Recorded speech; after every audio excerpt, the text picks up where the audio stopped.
Buckle up, boys. Time to go to work.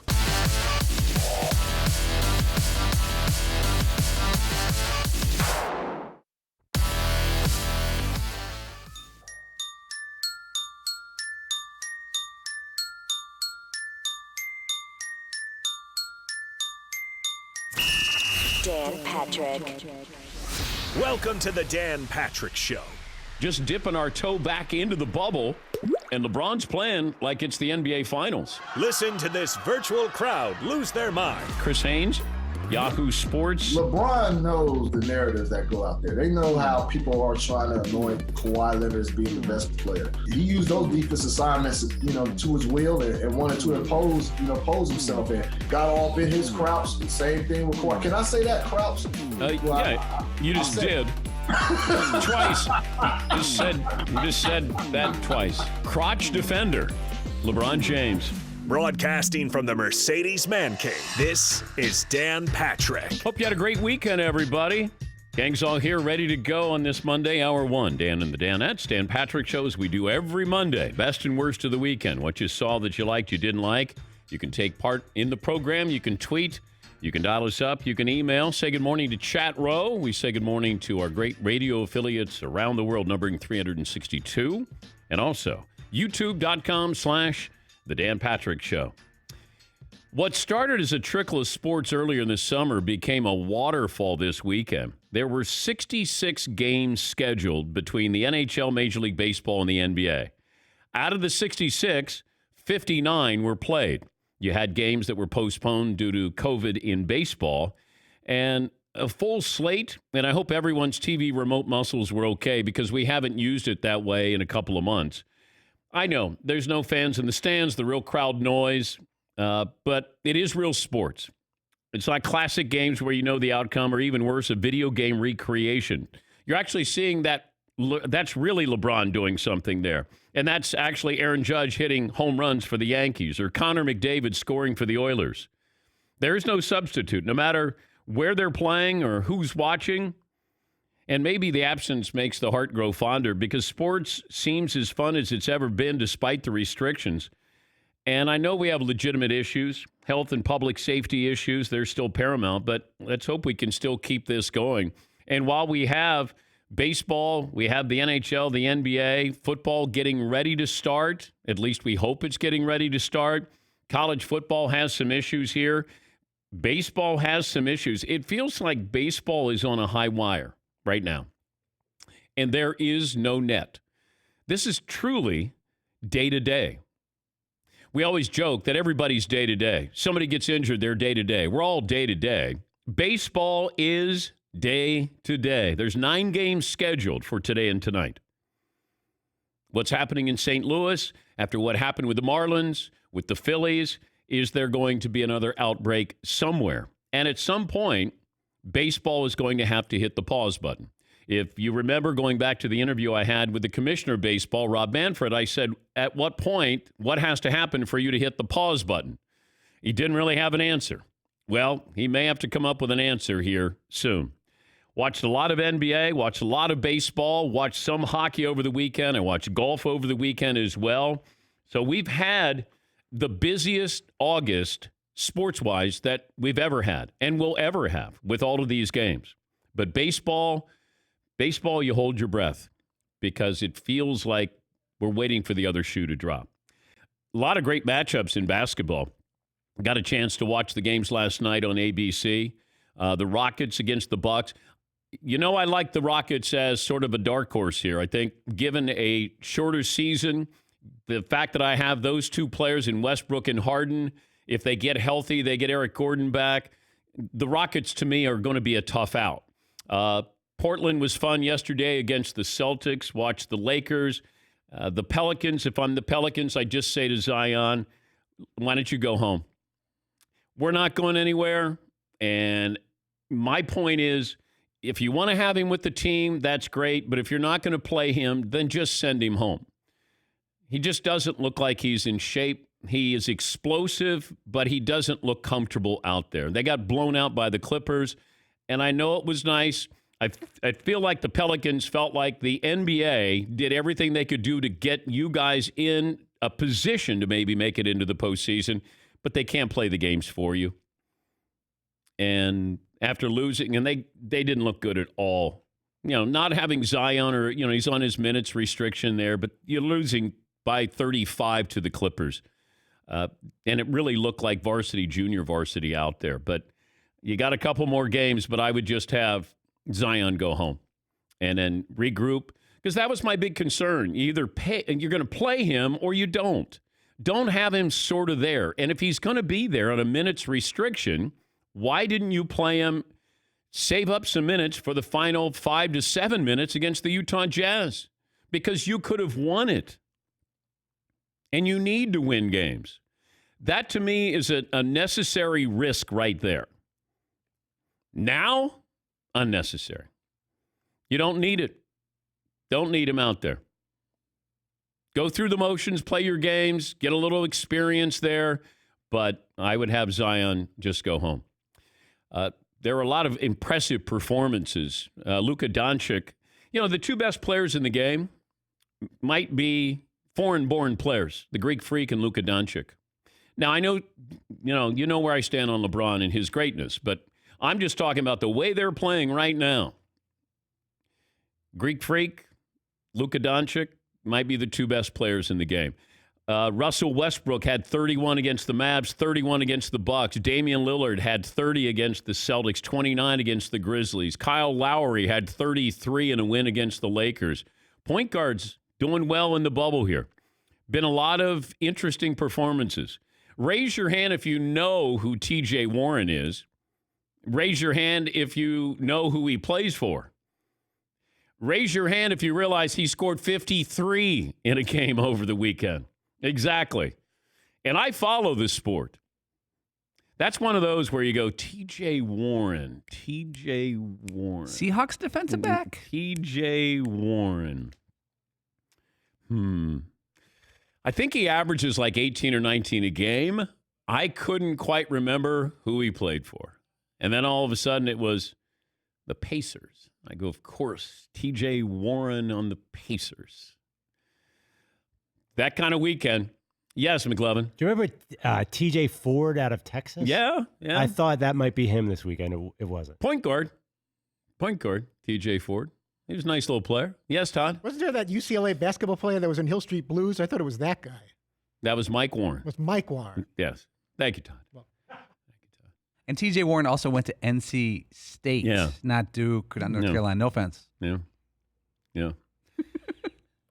All right, so let me give you the guest list here. Tom Verducci will join us. We'll talk a little baseball here. The Yankees are playing unbelievable baseball. And I love how, you're starting to get this, everybody forgot about Giancarlo Stanton. I didn't forget about him. I just want to see him when he's healthy. Like, if he stays healthy, then we'll talk about him. But it's not like, you guys forgot about Giancarlo Stanton. No, I didn't. The Yankees forgot about him because he didn't play. Aaron Judge hitting bombs here. This is still going to come down to this. The Yankees pitching staff, to me, is their Achilles heel. They're going to be vulnerable. That starting staff, there's going to be questions about that all season long. Clayton Kershaw, if Clayton Kershaw pitches like that, Dodgers are going to the World Series. Dodgers are going to win the World Series. If you get that kind of performance out of Clayton Kershaw, because I was holding my breath watching it. Because I like him. I want him to do well, but that doesn't matter. You know, he still has to go out there and throw. And that was a very, very impressive performance. And he didn't throw. He wasn't throwing gas. I think he topped out at 93. But when his location, you give him a little bit of velocity and you give him location, and then you see a great pitcher. Now, you still got to do it in the postseason, but you know, you're starting to see who's really good. The Yankees have a softball lineup. The Dodgers, to me, have the best team in baseball. Doesn't mean you win, but right now, and the Yankees, what are they? They would be like 20-2 or 20-3 if this was a 162-game schedule. So if I prorate what they've done so far with their start, they'd be off to like a 19-2 start. Pretty impressive so far. All righty, we'll come up with a poll question. McLovin? Okay. Who is... By the way, yeah, did you see any sharks when you were on vacation? I can't be sure. Wait, what do you mean you can't be sure? Well, I have some photos to show you guys later that, you know, you see a shadow in the water. Oh, is this like Loch Ness Monster stuff? Well, you know, sometimes they say it could be a tuna. It could be... Is this Shark Week on the Dan Patrick Show, or is every week Shark Week for you? I think every week is Shark Week, but I think since I was really in the shark capital of the world... No, Cape Cod, you were not. That's not the shark capital of the world.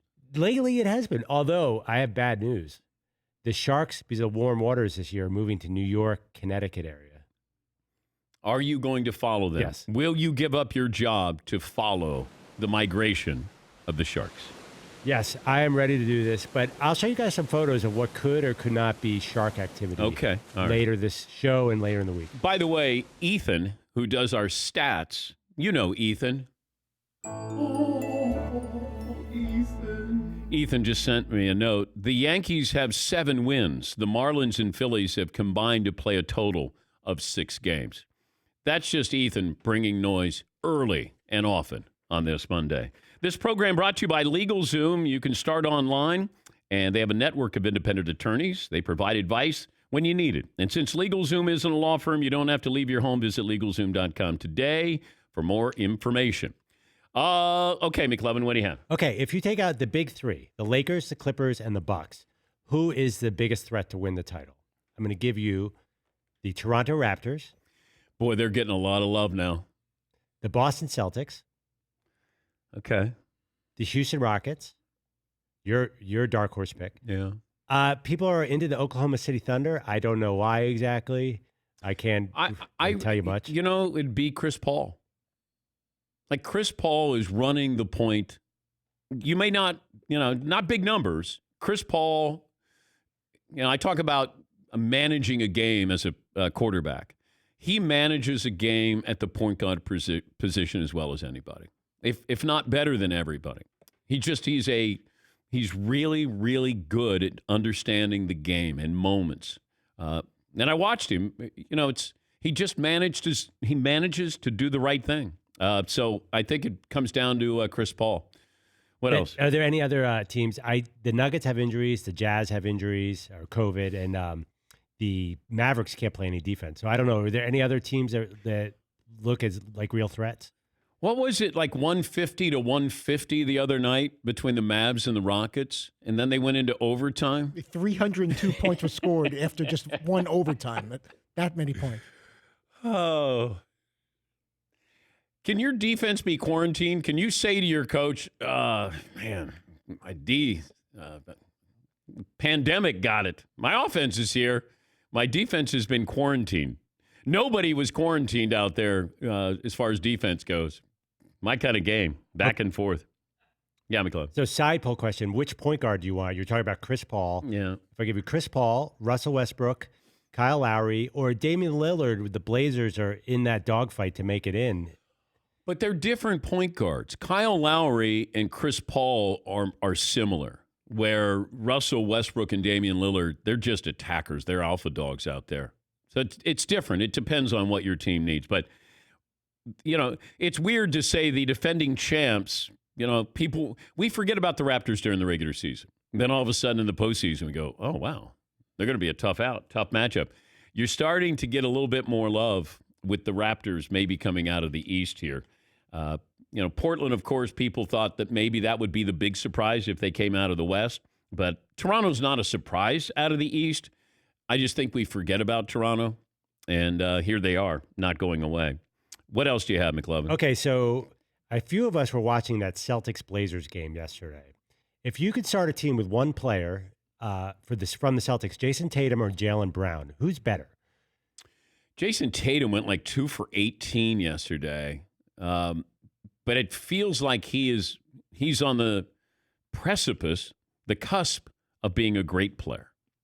But how old is he? 21? No, he's older than you think, 22. Oh, my God. By the way, he just turned in March, so. My God.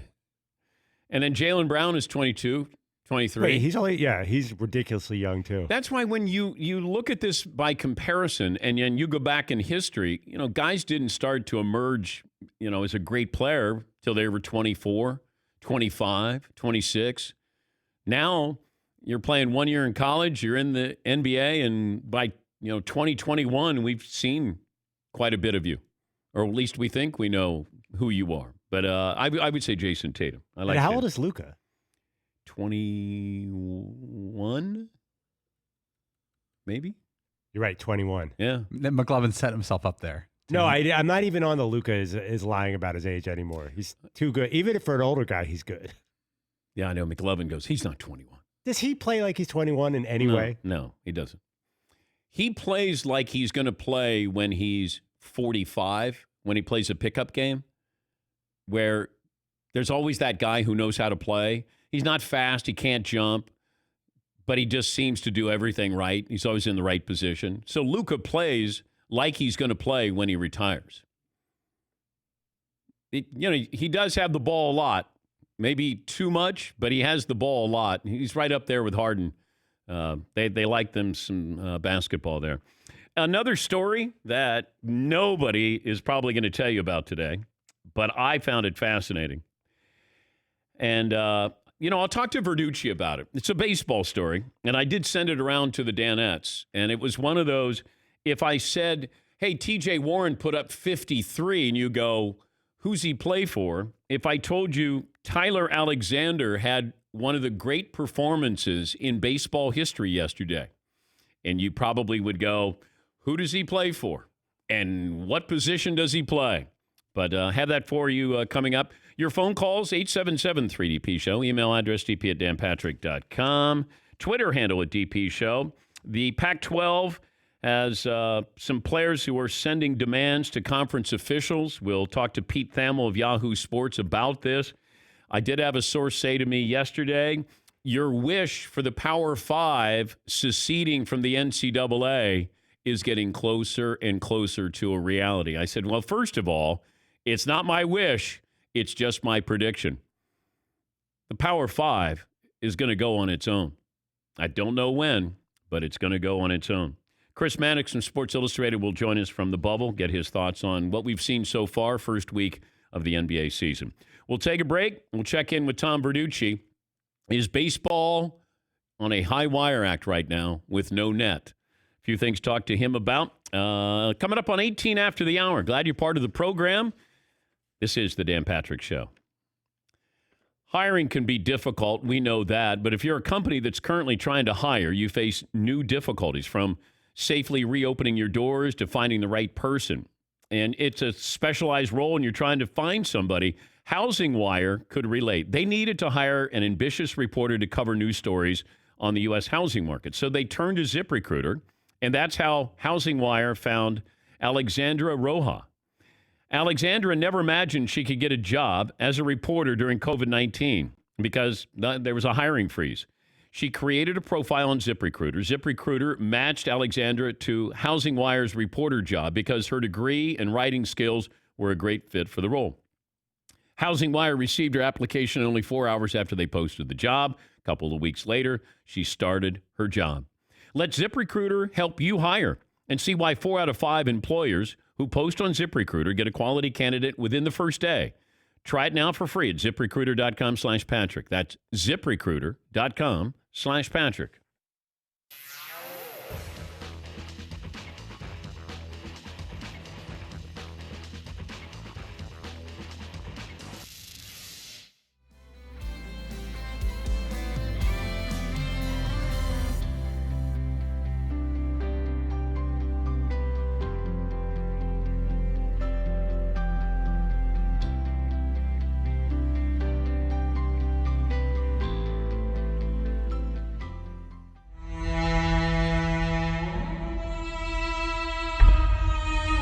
You guys ever regret not studying more in high school, or vice versa, studying too much in high school? Because the back row is very successful students, and they studied a ton, I'm guessing. But do you guys regret not studying more and have more college options? I wish I would have studied more in college. I wish I would have taken an interest in it. I was actually, that was it. College is where I took the media classes and took them seriously, journalism classes. I only took one class that I really applied myself, and it was speech with Flo Wolf, and it was the best class I ever took. But in high school, I was never interested. I don't think I could focus long enough to be interested in something, whether it was chemistry or math or algebra or trig or any. I couldn't do it. I'd just get in there and I'd just start to float. And then next thing you knew, I'm reading sports books there. Sneaking sports books, learning trivia. Yeah, Fritzy. I'm proud of what I accomplished academically. No, you can take it out. Okay. I'm proud of what I accomplished academically, but I wish I would have had a little more fun and not taken schoolwork, at least especially in junior high school and high school, as seriously as I did, where you had to get 100 or an A on every test and, maybe chase the ladies a little more and done some more social stuff. Yeah, I never did that where I studied too hard. Seton? Todd and I are almost a perfect sort of yin and yang. And as seriously as he took studying and like, I've got a pop quiz, what am I going to do? That whole thing, and had no fun. I was the exact opposite, where I had so much fun and I was like, school, work, I was the exact opposite. If only I had applied myself. Only applied yourself. Yeah. My mom would say, why don't you study the way you play basketball? Well, I'm a dreamer. Yeah. I said, well, if I study the way I play basketball, then I can't play basketball because I'll be studying too hard. Yeah, Paul. My motto was always C's get degrees. You didn't flunk out if you got C's. Yeah. You stayed eligible. But I was a Hail Mary guy. You would ignore the entire semester, and then this semester you'd write that paper to try to get it done, or just pull off a C on the final exam. Crash studying at the last second. Yeah. And I always, there were people, remember the first couple of classes you have where your notes are impeccable, and then all of a sudden you can just see it's the decline of Western civilization. You're highlighting things. Yes. You're like, I got to remember this passage right here. I could not concentrate. And nobody ever brought up OCD back then, if I even had that. It wasn't invented, thank God, because I would have been pumped full of Ritalin probably, but I just remember going, what? Wait, what did you just say? I couldn't focus. I tend to float a little bit on this show too, just a little bit. I got 9 things in my mind right now. Yes, Paulie? I remember taking Algebra 2 in high school, and I was like, you know what? I'm really going to pay attention, really take notes and listen to what she's saying. And about 8 minutes into the first day of class, I was like, that's it, I'm out. I got nothing for you.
This program brought to you by Mercedes-AMG. Be prepared for whatever comes your way. It's the all-new GT four-door coupe because life is a race. Visit your local dealership for a test drive today.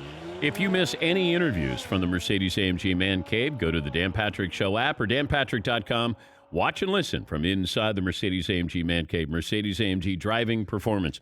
I texted the Danettes yesterday because I was flipping around, and of course I watch the games that I don't think anybody else is watching because I feel like unless it's their parents, maybe somebody's not watching.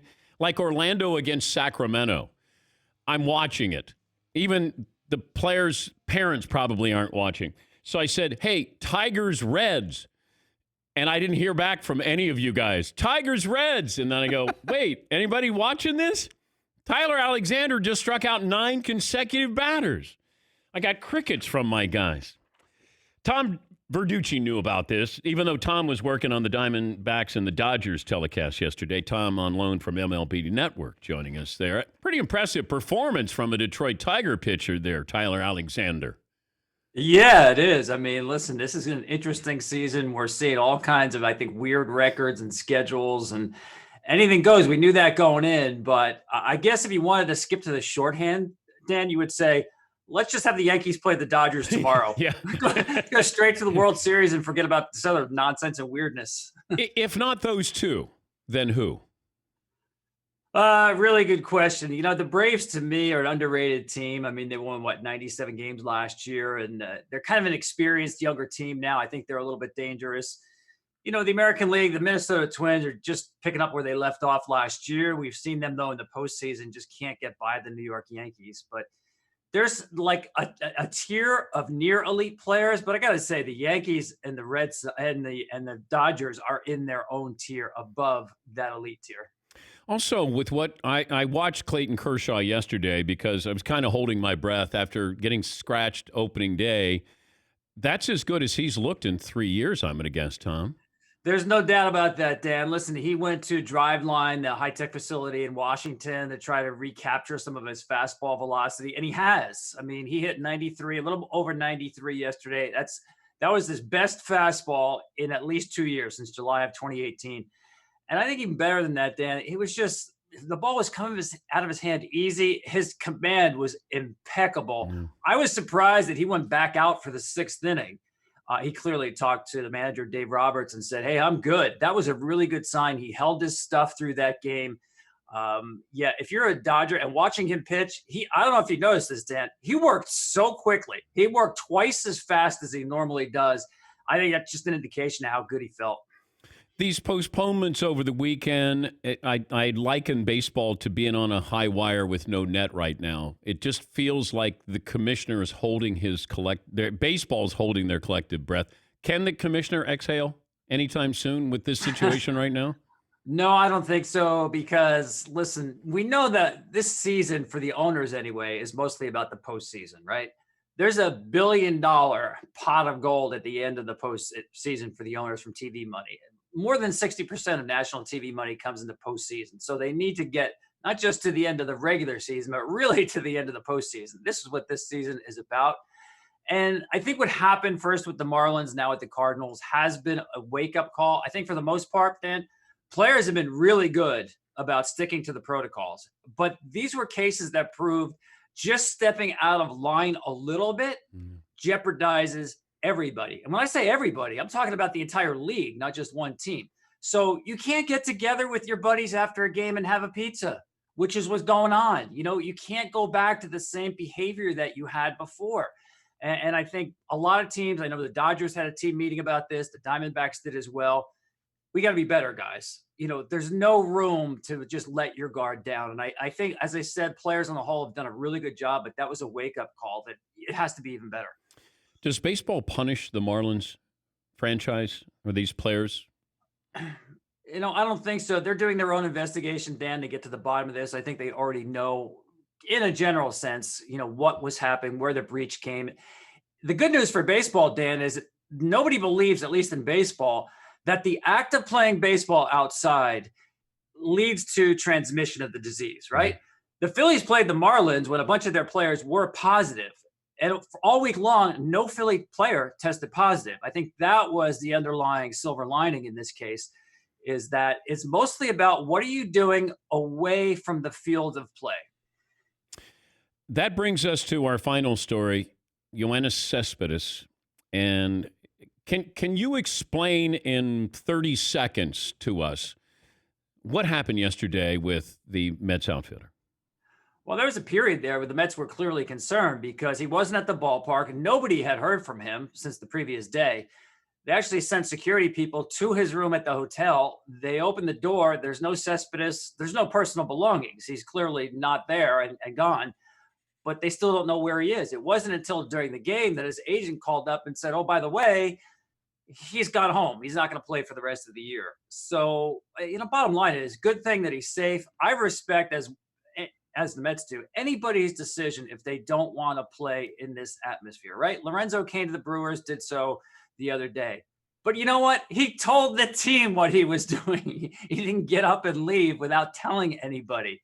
That was the irresponsible part. The decision to opt out, I get it. It's going to happen. We're going to see some more, Dan, especially when it comes to older players who have the security of money and or position on a team. Yeah, but let's talk about maybe an underlying theme here that he wasn't going to reach incentive levels. He was complaining about his playing time a little bit. I understand the health part of this, but I think this is the part of the healthy bank account that was bothering him more than his own health. No question. And that was one of my concerns going into the season, that you're playing amid a pandemic. There's some risk involved. Let's face it. There's nobody in the stands. Your paycheck is a fraction of what it normally would be. What keeps you going? What keeps you going is the chance to play in the postseason and maybe some personal records, or we hope personal pride. But I think if you're not playing well and your team's not playing well and you have that security, I expect we're going to see a few more guys, not giant waves of people, but a few more guys say, you know what? Why am I here? I'm just going to go home. Not so much count my money, but make sure I stay safe and secure. I wonder if the Mets tried to embarrass him by filing a missing persons report, Tom. I think that isn't his agent, his former agent, the GM of the Mets? Yeah. I don't know. It felt like they tried to Cespedes was embarrassing the Mets. It felt like the Mets might have sent a volley back to say, oh, we're going to file a missing persons report here. I don't know. I think understandable to read it that way. I do. Listen, they put out the statement that he wasn't there and they had no idea where he was without really any sense of his well-being. Now, you can praise them for being transparent, for a guy showing up not at the ballpark and telling the media that he wasn't there. They didn't have to do that. But I guess if you're a little bit of a cynic, you would say there was a motivation behind that than just transparency. Was somebody taking a shower, or are they at the sink there, Tom? I'm in my basement studio, if I have another studio. It's only the studio I have. And I think that has something to do with the irrigation system running. Oh, okay. I thought somebody was taking a shower there or The something. wonderful world of plumbing. Just the audible sound of plumbing. Music to my ears. Oh, thanks for joining us as always, Tom. We appreciate your time. Yeah, anytime, Dan. Thank you. Tom Berducci, MLB network analyst. He was on the call, Dodgers and the Diamondbacks. I started to hear the water running, and I'm like, uh-oh. This just got interesting here. What's happening here? Yeah, Paul. We were all looking at each other and going, someone's going to the bathroom right now, and it can't be Tom. Oh, no, it felt like it was the faucet was going or a shower was going. Because people at home and all the things that could be going on, your family doesn't know you're doing a live shot. You're on Zoom? Yes. Like, Dad's down in the basement again. Yeah. Like, oh, it's my studio. I'm on the air. My basement studio. Yeah. All righty. We're going to settle on poll question, McLevin? Yeah, I want to ask that question that you asked in the beginning of the show. Is it worth it for Zion Williamson to play anymore? You said if you're going to play him 14 minutes, why? No, I don't want him out there. Yeah. Can you imagine if he gets hurt now? So they've already lost their first two games, and they're not going to make the playoffs. I don't need him out there. We're not going to prove anything. That I understand when he went home for the family medical emergency, that pretty much ended all hope that the Pelicans would be formidable here. Because he came back, then he quarantined for 4 days, and missing all that time, he looks like it. And they're sort of trying to play him. I'd rather not play him at all. Think about this long term. You're not going to win. And if you're in the playoffs, then you go all in. You're not even in the playoffs yet, and you haven't gone all in. Just send him home. I know he wants to play. He's angry he's not playing. But judging by the way he moves up and down the floor, I would not have him out there. Players don't, you almost have to protect a player from himself because you'll try to do more than you want to do. That's why the minutes restriction, I thought that was flawed. Because if you know you're only going to play 4 minutes, you're going to do a whole lot in those 4 minutes. I'd rather say you're going to play 7 minutes. Get in the flow of a game. Don't try to dominate a game, dictate a game. Just get into the flow. Let it come to you instead of going after it. And I just thought that they did a disservice here. And look, the NBA did everything they could possibly do except for give them an automatic bye into like the third round. They probably considered that. How can we get them into the third round of the postseason? Can we get him traded to the Lakers? How do we get more Zion on TV? Because face it, people will tune in to watch Zion Williamson. How many players are you tuning in to watch?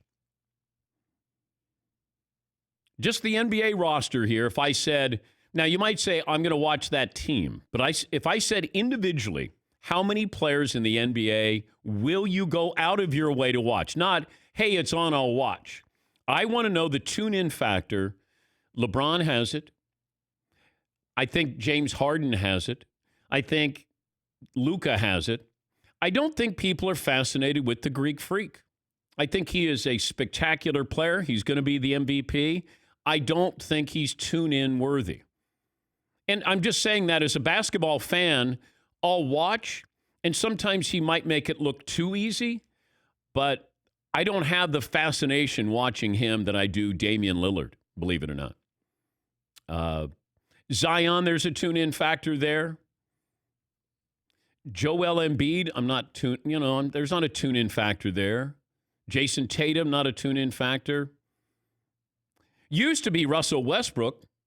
I would watch those games as often as he was on. I was trying to watch Russell Westbrook during when he won the MVP. But how many players are tune-in worthy right now? 5? 7, maybe? Yeah, McLevin. How about Ben Simmons to see if he shoots a 3? No. No? Not interested in that? He's talented enough that he should be on that list, but he's definitely not. But he's like the Greek Freak. He's not as good as the Greek Freak. Like the Greek Freak is able to play both ends. And Ben Simmons is a good defender. That's just not exciting. Like he'd be Greek Freak light. Even Anthony Davis he's like the Greek Freak. Wonderful players. Don't get me wrong. Great players. Hall of Famers. Am I going out of my way to watch them? And the answer is no. Now, will I watch if the Bucks are playing a meaningful game? The Mavs against the Rockets the other night. It was fun to watch, but I also got to watch Luka and James Harden. Porzingis put up 39, but not every game is going to have 302 points in regulation. But there aren't many tune-in, guys you're tuning in. The tune-in factor for some of these NBA players. I don't think there are as many as you think. Steph Curry, when he was playing, tune-in factor. Kevin Durant, maybe. Klay Thompson, maybe. But that's about it. I mean, I'm sure I'm leaving out somebody here.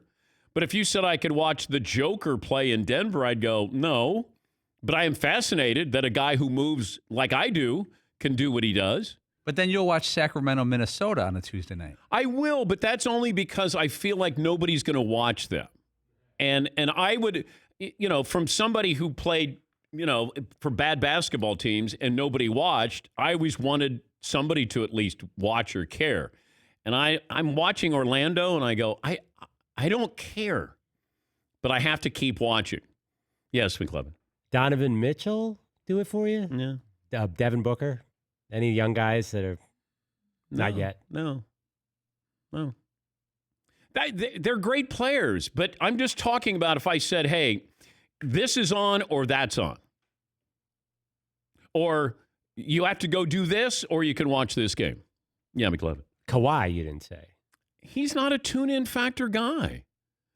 Now, if he's playing for a title, yeah, then you're watching and you marvel at him. But when's the last time you said, hey, when's Kawhi play next? Let's go around the room. When are the Clippers play next? I tell you, Zion plays the Grizzlies tonight. Well, the Pelicans play the Grizzlies. Hopefully, yeah. And then I don't want him out there with the whole Rookie of the Year and Ja Morant and, because Ja Morant's going to bring it tonight. And Zion can't. Ja is healthy. And I don't want Zion going out there, play 14 minutes, play 15 minutes, play 30 minutes. I don't want that. Because he's going to want to go and play. And he should not be playing. Plain and simple. Yeah, Paul. By the way, Donovan Mitchell of the Jazz, he would look and feel much more athletic if he wasn't number 45. That's a very slow, plodding number. It looks, from when I watch him play, I'm like, man, he can't get up. But I'm sure he can jump. But 45 is a very power forward-ish number for a guard. That's the stuff I think about. Yes, McLevin. You forgot one, TJ Warren. Now he's must-see TV because I want to see what he does for an encore after putting up 53. Yes, Todd. I don't know if you go out of your way to tune in to necessarily that team or certainly him, but Kyle Lowry is a lot of fun. No, you're not tuning in to see Kyle Lowry. I wouldn't put him at the level of the other names that were mentioned, but if you went to that next tier, when is the only time that you've watched Kyle Lowry play? I watched him over the weekend, which was just kind of an accident because they were playing the Lakers. You're not watching Kyle Lowry. I would tune in to see Pascal Siakam before I would Kyle Lowry. and it's not a knock on Lowry or Siakam.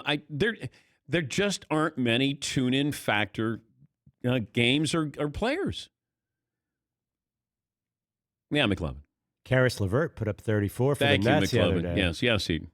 Even at 1:30 on a Monday, you wouldn't tune in? How weird is that? I'll watch. How bizarre is that? No, I'll watch, but I won't go, hey, I can't do that right now because I'm watching Kyle Lowry. It's like a nap time NBA game. Oh. Like, wow, this is interesting. Yeah, I'm going to catch it in the second half because I'm going to be napping around 1:35. Then around 2:10, I'm up and ready to go. Yeah, Paul. Here's the litmus test. Well, if we've been talking about these players, if you have to mention the name of the team he's on after his name, then he's not tuning. Like, Kyle Lowry of the Raptors, I'd watch him, or Karis LeVert of the Nets, I'd watch him. If you name the team, that means he's not automatic home. People will know him when everything likes him. All right, we'll settle on poll question. We got phone calls coming up.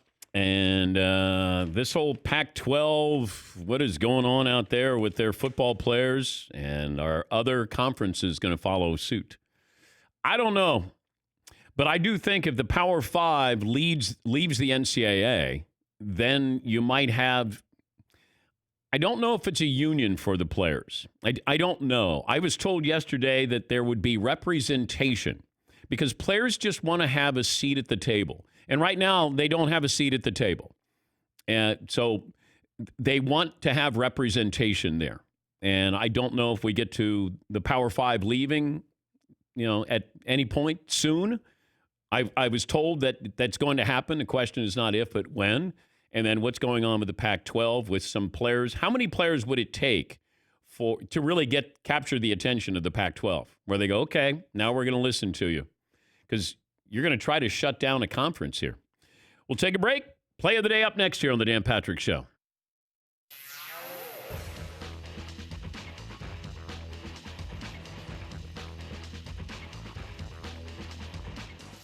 So, Dan, I got some highlights from the weekend. These aren't the traditional highlights like dunks and so forth. James Harden is battling Giannis Antetokounmpo for a rebound. And James Harden, I think, is like 6'5", 220. He's a big guy. He's bigger than Andrew, taller. He's huge, yeah. And look at what Giannis does on this rebound.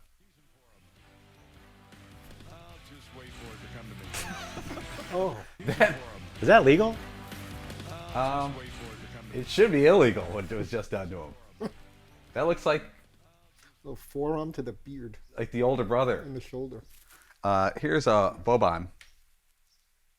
Watch this one. Skying for the dunk. You know who that's on? What do you get? Ricky Rubio. Oh.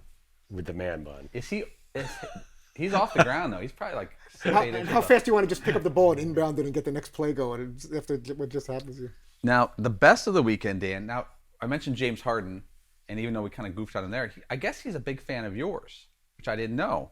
Check him in the post-game news conference. Daniel Patrick. That's really cool. And you guys are on Daniel. You call him James Harden? Yeah. Not Jim. Very formal. Yeah, not Jim Harden. Not James. Jimmy. You call him James, he calls you Daniel. Yeah. I did not know you had shirts made. You are. Are those just you two guys? Yeah. I only make shirts for him. So you wear... I don't even wear them. I just make them for him. So you gave him a care package to the bubble? They're real hot in the bubble right now. Really? Yeah, real hot. Yeah. Can the general public get these or just for James or Jim? Just James. It's a good exchange of jerseys, but shipping, nice. Yeah. I mean, if the public wants it, Right. thinking about opening some I've known you for a stores. long time. You go by Dan, but is this the new... Well, I wanted to separate myself from this Dan Patrick to... Oh, okay. I have another business. You've grown up. Yes. Daniel. He seems a little nervous, though, that the media's going to ask him questions about the shirt. He's having a very tough time standing still. Well, he's trying Especially on a loop, it looks even worse. Yeah.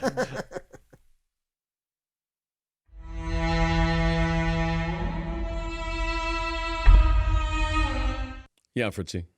Was there a teacher that motivated you a little bit to want to do better? One. Someone that inspired you, like, you know what, I could try harder. Once in college, and Flo Wolf was great. She was a wonderful teacher, and she gave me open, moving mouth. That was her big thing when you speak in front of a class, open, moving mouth. And she'd always say that. And I had fun with it. You stood up in front of a class, you give somebody a topic, and they'd have to go 3 minutes. She'd just give you a topic, you'd have to go 3 minutes. And I just thought it was very, very beneficial for me. And then I remember a history class my senior year in high school that was taught by the basketball coach. And all of a sudden I went, this is interesting. That's the only class I remember ever enjoying in high school was history, second semester my senior year. And I went, oh, boy. And that's probably why I got like a 14 on the ACT, which is almost impossible to do, but I did. Is this that good? That's not good at all. Pete Rose's number. Yeah. That's where my kids think it's really funny. And they're like, whenever I say something or they miss something or they don't get something right, they go, yeah, and you got a 14 on the ACT. I go, yep, you're right. I did. Like standardized testing, though, is so flawed. So that's where you just go in to launch a whole counter attack on standardized testing. Yes, Paulie. Well, what is the average score for an ACT? 18 to 21 is like a C to C plus. Dude, you're right there. No, my first one was 14. C. Yeah, I had 14. You would have been Prop 48. Yes, I would have. Yes. But I then had to rally and take it 2 other times, and I think I came home with a 19. Whoa, I was killing it. And there's a lot of questions about that 19. Yeah, and then they're going, well, that's a pretty big jump there. Did anybody help you there? And then I decided, do I get a great night's sleep? And that didn't work. And then I didn't get any sleep, and that did work. So I had no idea. You're just guessing. I had no clue whatsoever. Just apply yourself, Danny. Just apply. Yes, It's a true story. I took the SAT on the East Coast. You take a SAT twice. All right, you take the SAT here, not the ACT. Yeah. And I took it twice. The first time I literally I stayed out all night, went in to take the SAT reeking of campfire because I'd been out all night. Among other things. Campfire type of weed. Right. And I stunk out the whole room and got 1 score. The next time, I was like, all right, I'm going to take it serious this time and take it again. And really, I got a good night's sleep, did worse the time that I got the full night's sleep and actually took it seriously. You remind me a little bit of Judd Nelson in Breakfast Club. Pretty much modeled the first 18 years of my life after him. Bender? Yeah. That's what you get for spilling paint in the garage.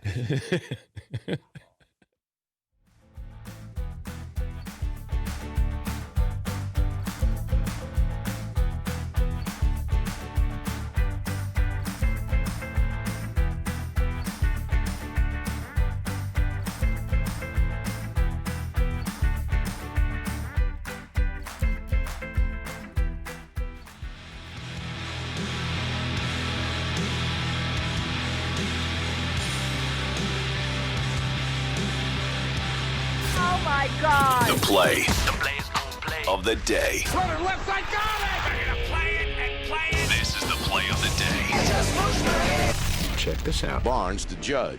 Curveball. Fly ball. Deep left field. Way back there. Aaron Judge. Adios, amigo. Oh, is he hot? His second home run of the night. Aaron Judge is guilty of putting the Yankees into the lead with his second home run of the night. A bomb into the night. It is 9-7 New York. No. Let's stop it right now. There's only one John Sterling. I don't need Aaron Judge. Guilty. Courtesy of WFAN. 6 home runs in 5 games, and the first Yankees since Alex Rodriguez in 2007 to hit homers in 5 consecutive games. Yankees start a series against the Phillies coming up tonight. That's your play of the day. Play of the day brought to you by Raycon. You're going to love these wireless earbuds. Buy Raycon.com/Patrick. Get 15% off the wireless earbuds. Buy Raycon.com/Patrick. We'll talk to Pete Thamel, covers college athletics, in particular college football for Yahoo Sports. The Pac-12 players, they want some demands met, and I think they're going to have a hard time hearing a sympathetic audience here. But we'll talk to Pete about that. I think out of all the sports, college football is the one that I have the greatest doubts about. They may start. I can't see college football finishing, but judging from some of the other sports, can they do what the NFL is doing? And the answer is no. Can they do what baseball is doing? The answer is no. And now you have players saying, wait, we want to make sure that you care about our health in this pandemic. And they also want some other things. But we'll toss that around with Pete. And Chris Mannix will join us inside the bubble coming up in a little bit. Guess who turns 43 today? Seton? I think I might know. Okay. Then anybody else want to venture a guess? Well, I could guess, actually, because I might be wrong. TB12? Yep. Knew it. Yeah. Yep. But anytime I say, whose birthday is it, you always say Tom Brady, no matter what day of the year it is. Well, I know that because Tom Brady is always somebody throughout my life over the last 20 years or so that I've been like, wow, look at what he's done with his life. he's almost, he's 11 months older than me. And I'm like, wow, look at what he's done with his life. He's made $1 billion. Or wow, look at what he's done with his life. Yeah, but you do have a supermodel wife. I do. Yeah. We have that in common. Yes. Yeah. But that's it. Yeah. Wow, look at what he's been able to accomplish. Yeah, you don't want to do that. And usually in this business, in the media, you compare yourself with other people, like what they've done or what they've made or where they work. All quarterbacks in NFL history have combined for 22 touchdown passes after turning 43. All quarterbacks. Tom Brady, who turns 43 today, has thrown more than 22 touchdown passes in 17 different seasons. This, according to Evan Kaplan, sends that in. How is that right? How many did George Blanda throw for with the Raiders? I think we need Ethan to fact check this, but how about Warren Moon? Steve DeBerg? All quarterbacks in NFL history. So every quarterback has combined, who's over the age of 43, has thrown a total of 22 touchdown passes. Maybe Vinny Testaverde? Yeah, I'd be curious. I mean, maybe it's like 7 and then 4 and then 9.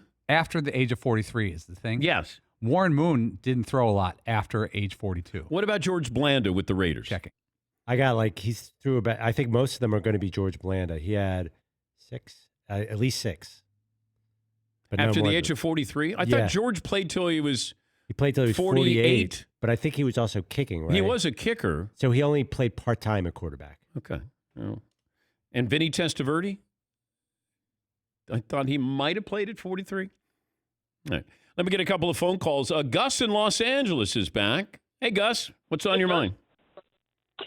Good morning, Mr. DP. Hope you had a great weekend. You, Seton, Paulie, Fritzy, and Hooper over there. And yeah, man, best and worst of the weekend, man, it's too great of a weekend to have a worst. This country's been through the ringer since March. I personally lost my job. I lost my house. I lost everything because of COVID. and to have a weekend that I actually got to sit there and watch the Lakers on one channel and then go back to the Dodgers on another and watch games that actually mattered. And even though my Lakers got beat down on, I think it was yesterday on Sunday or Saturday, it was something that brought something that felt a little like great to my life. And I know that I get that every morning with you guys. But to actually watch, I can watch a hockey game and be like, yeah, I don't care about this, but to actually sit there and be like, hey, check out the Coyotes. Well, thank you, Gus. It's always great to hear from you. Sorry to hear about what's going on in your personal life, but we always appreciate you calling in. More phone calls coming up, best and worst of the weekend, what you saw that you liked, you didn't like. We will give you ours as well. If you're watching on youtube.com/The Dan Patrick Show, a special presentation is coming up.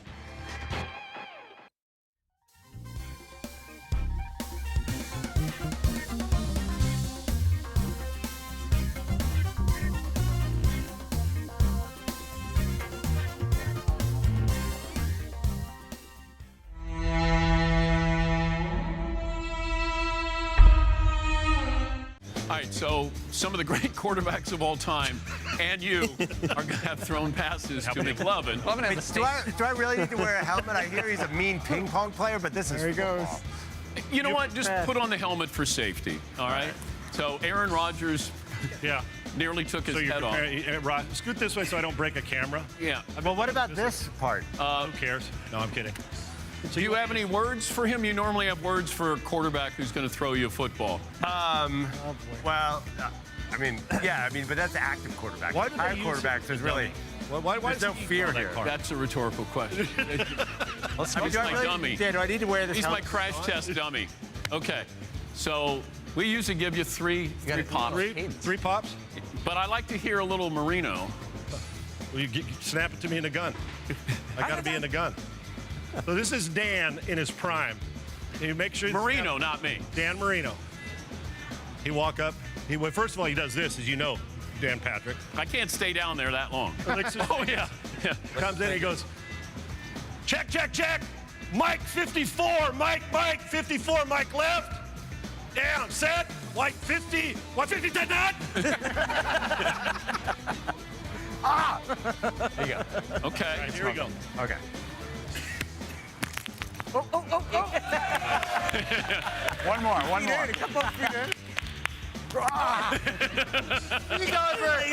going for the man region. You're trying to cup check him. Exactly. It's such a good. Yeah, that was clearly a targeted you shot. were Targeting. you were. I always like to end on a catch. There you go. There. Can you imagine an average fan having one? Here we go. Whoa. What do you got there? Oh. Fresh? Be careful of the door. Wow. Whoa. We're going to see tears. Yeah.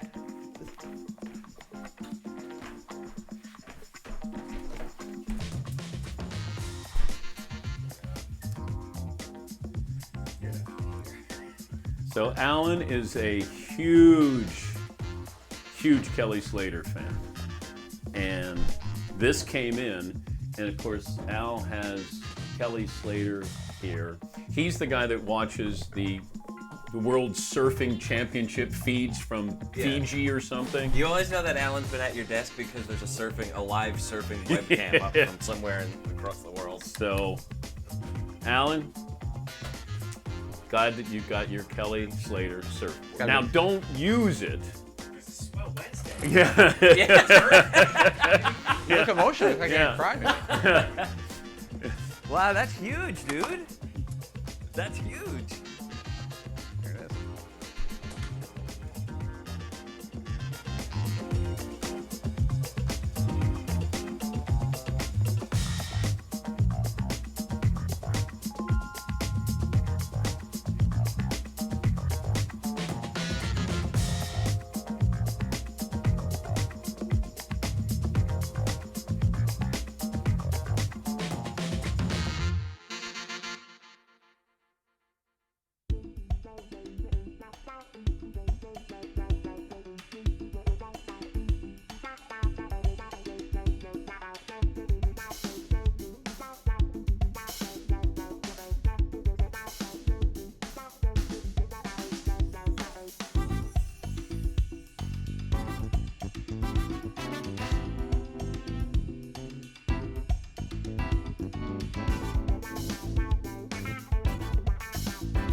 Buckle up, boys. Time to go to work.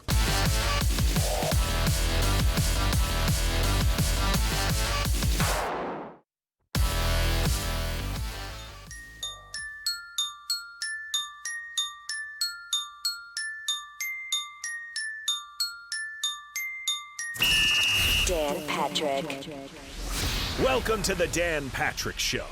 Just dipping our toe back into the bubble, and LeBron's playing like it's the NBA Finals. Listen to this virtual crowd lose their mind. Chris Haynes, Yahoo Sports. LeBron knows the narratives that go out there. They know how people are trying to anoint Kawhi Leonard as being the best player. He used those defense assignments, to his will and wanted to impose himself and got off in his crouch. The same thing with Kawhi. Can I say that, crouch?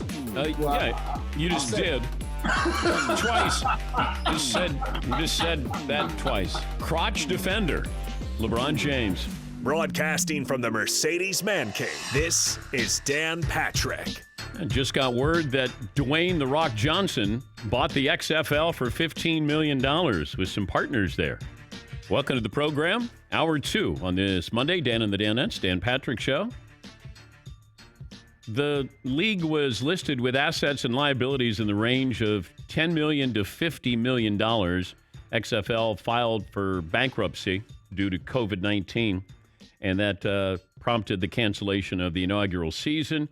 Got off to a promising start. You had a TV audience, and the league had a broadcast agreement with Fox, and now The Rock has got himself a football league, the former Miami Hurricane himself.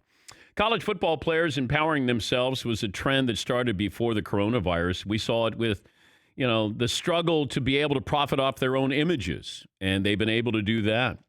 But like many things, the pandemic might accelerate the process. Over the weekend, a group of Pac-12 football players wrote a letter to the Players Tribune about their concerns over fair treatment, safety, and racial justice. If their demands aren't met, they will opt out for the season. I don't know if this is a group from a team. Is it some marquee names that you might recognize? Because you're going to get a reaction if you have some status here, if we know who you are. But if you're 9 players for Washington State, that's not going to go too far here. College players have tried to unionize in the past. You can go back to, I think, 2014. Northwestern was on the verge of unionizing. In fact, I think they were recognized as a union, then decided to not go through with it. They're asking for compensation. There's extra risk related playing with COVID there. They want to be fairly compensated. And I don't know if the Pac-12 letter is just the beginning. Other players around the country have been very supportive on social media. Saw where Trevor Lawrence sent out his support for these players. Didn't say he was going to opt out in support. He just sent his support. Maybe things are going to change quickly. College football is changing, and this may help that change be expedited there. I had a source over the weekend yesterday who said that, in his words, you're going to get your wish. The Power Five will eventually secede from the NCAA, to which I said, that's not my wish. That's just my prediction. I just think that the inevitability is there that these conferences don't need the NCAA. They should bond together, and they should have their own commissioner that oversees the Power Five. And then whatever you want to do with your players, compensation-wise, then that'll be up to the Power Five. But I do think that is going to happen. Not a question of if, but when. 877-3DP Show. Email address dp@danpatrick.com. Twitter handle with DP Show. We'll check in with Pete Thamel, who covers college football for Yahoo Sports. What's he make of this Pac-12 threat? And does he see other conferences following suit? Chris Mannix will join us from the bubble. Scoring is up from the bubble. Here are some random scorers from the bubble. Can you name the team? Thomas Bryant scored 30 points. Karis LeVert, McLovin mentioned, member of the Brooklyn Nets, he had 34. TJ Warren, he plays for the Pacers. He had 53. Jaren Jackson Jr. III had 33. He plays for Memphis. Actually, I'm on record as saying that he would be the best player out of that draft with Luka and Trae Young. And I go, you know who I love? Jaren Jackson Jr. I'm sticking with it. Derek White scored 26. Anybody know who Derek White? I don't know who Derek White plays for. Terrence Ross put up 25. Yes, McLovin. Didn't Terrence Ross win the dunk Yes, contest? I think so. Jerome Robinson put up 20. Oh. Yeah, Paul. He was drafted by the Clippers. Wasn't he out of BC? Yeah.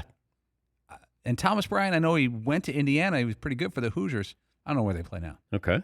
That's still pretty good. Harry Giles, who went to Duke, put up 23 in 20 minutes. I think he plays for my Sacramento Kings. Famous from One Direction. Harry Styles. Oh. Harry Giles. Had a great solo career going. Let's see. Who else do we have?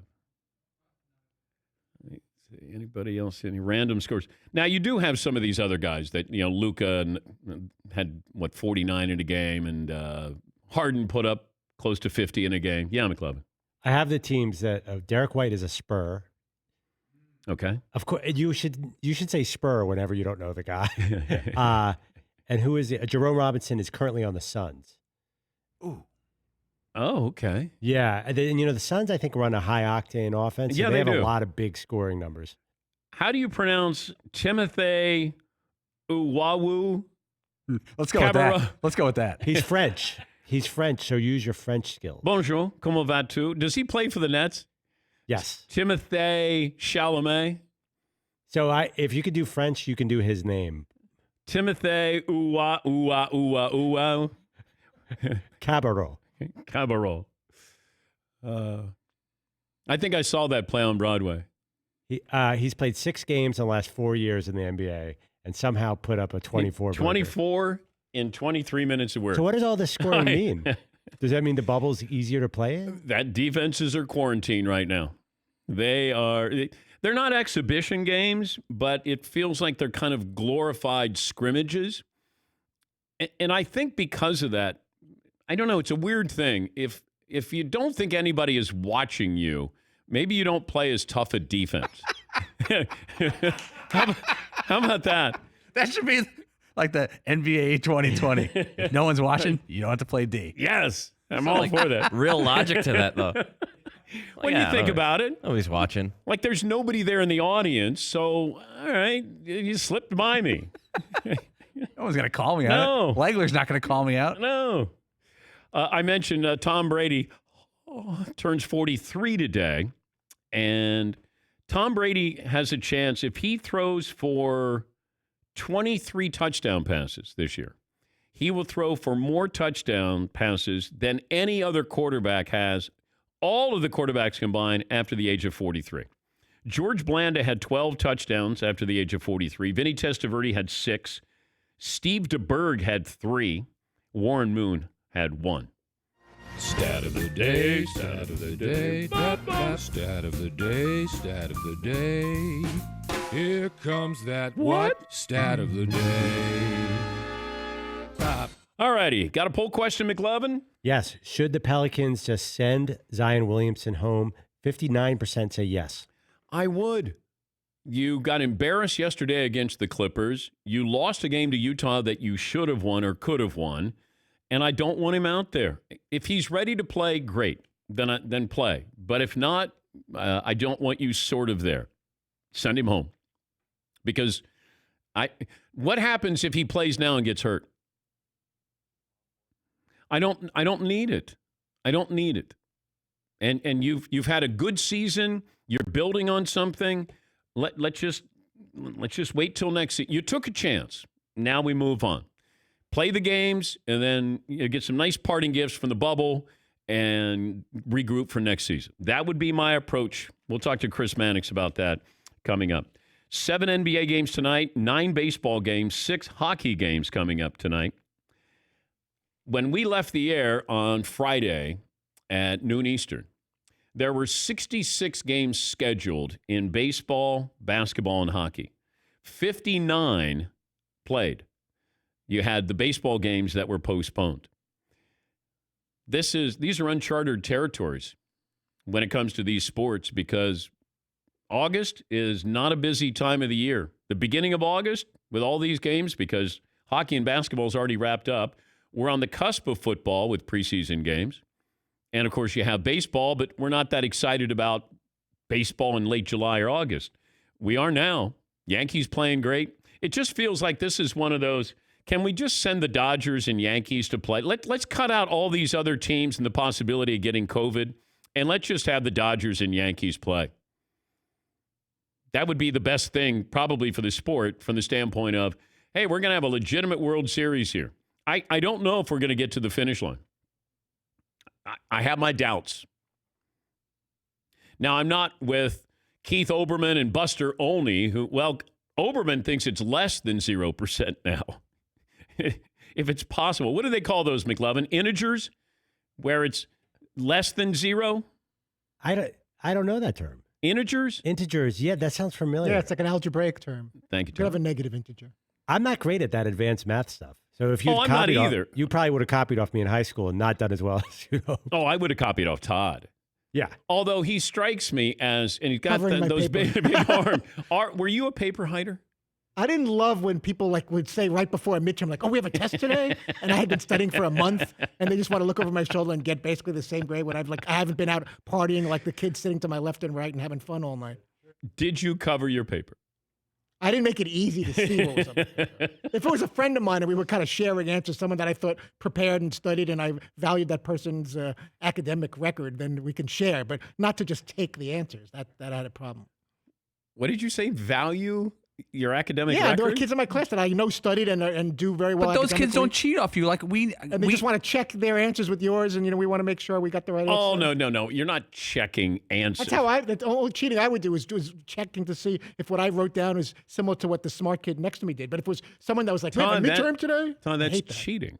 Guess it is. So you looked on somebody else's paper. There have been a few times when I checked after I had written down an answer to see if they had the same thing. It made me feel better because I was the kid that thought I failed all the time after I took a test. That's called cheating.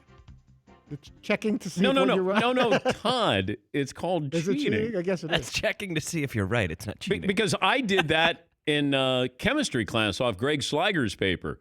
I was checking to see if my answer was the same as Greg's, who was a straight A student. If the test is still going on, it's cheating. It's not over.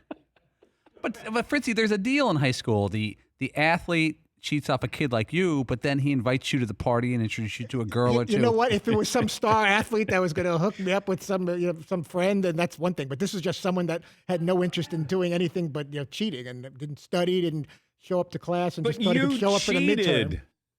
You cheated to check my maintain answers your a couple grade times. point average because you were trying to be valedictorian. I had a biology teacher take my paper away, and the kid next to me once. That was terrible. It was and he threatened to give us each a 0 on the midterm, and that was very frightening. And then he decided there was he just put a scare into Is us. there an asterisk next to your high school ranking, number 2 in your class of 600? I don't think there should be an asterisk, but I also do remember an occasion when I was in 7th grade in junior high school where there was a test about all the prepositional phrases. And even though I knew them backwards and forwards, I got so nervous right before the test, I put a little sheet with all the prepositional words on my desk. And Miss Meeser, my English teacher, came around to the back of the room there and took it out and stapled that piece of paper that I had with all the words onto my test paper. And that was just not good. So you're a serial cheater. Those were a couple of occasions.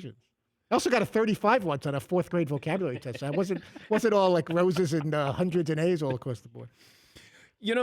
This is where I have more respect for Seton and Paulie.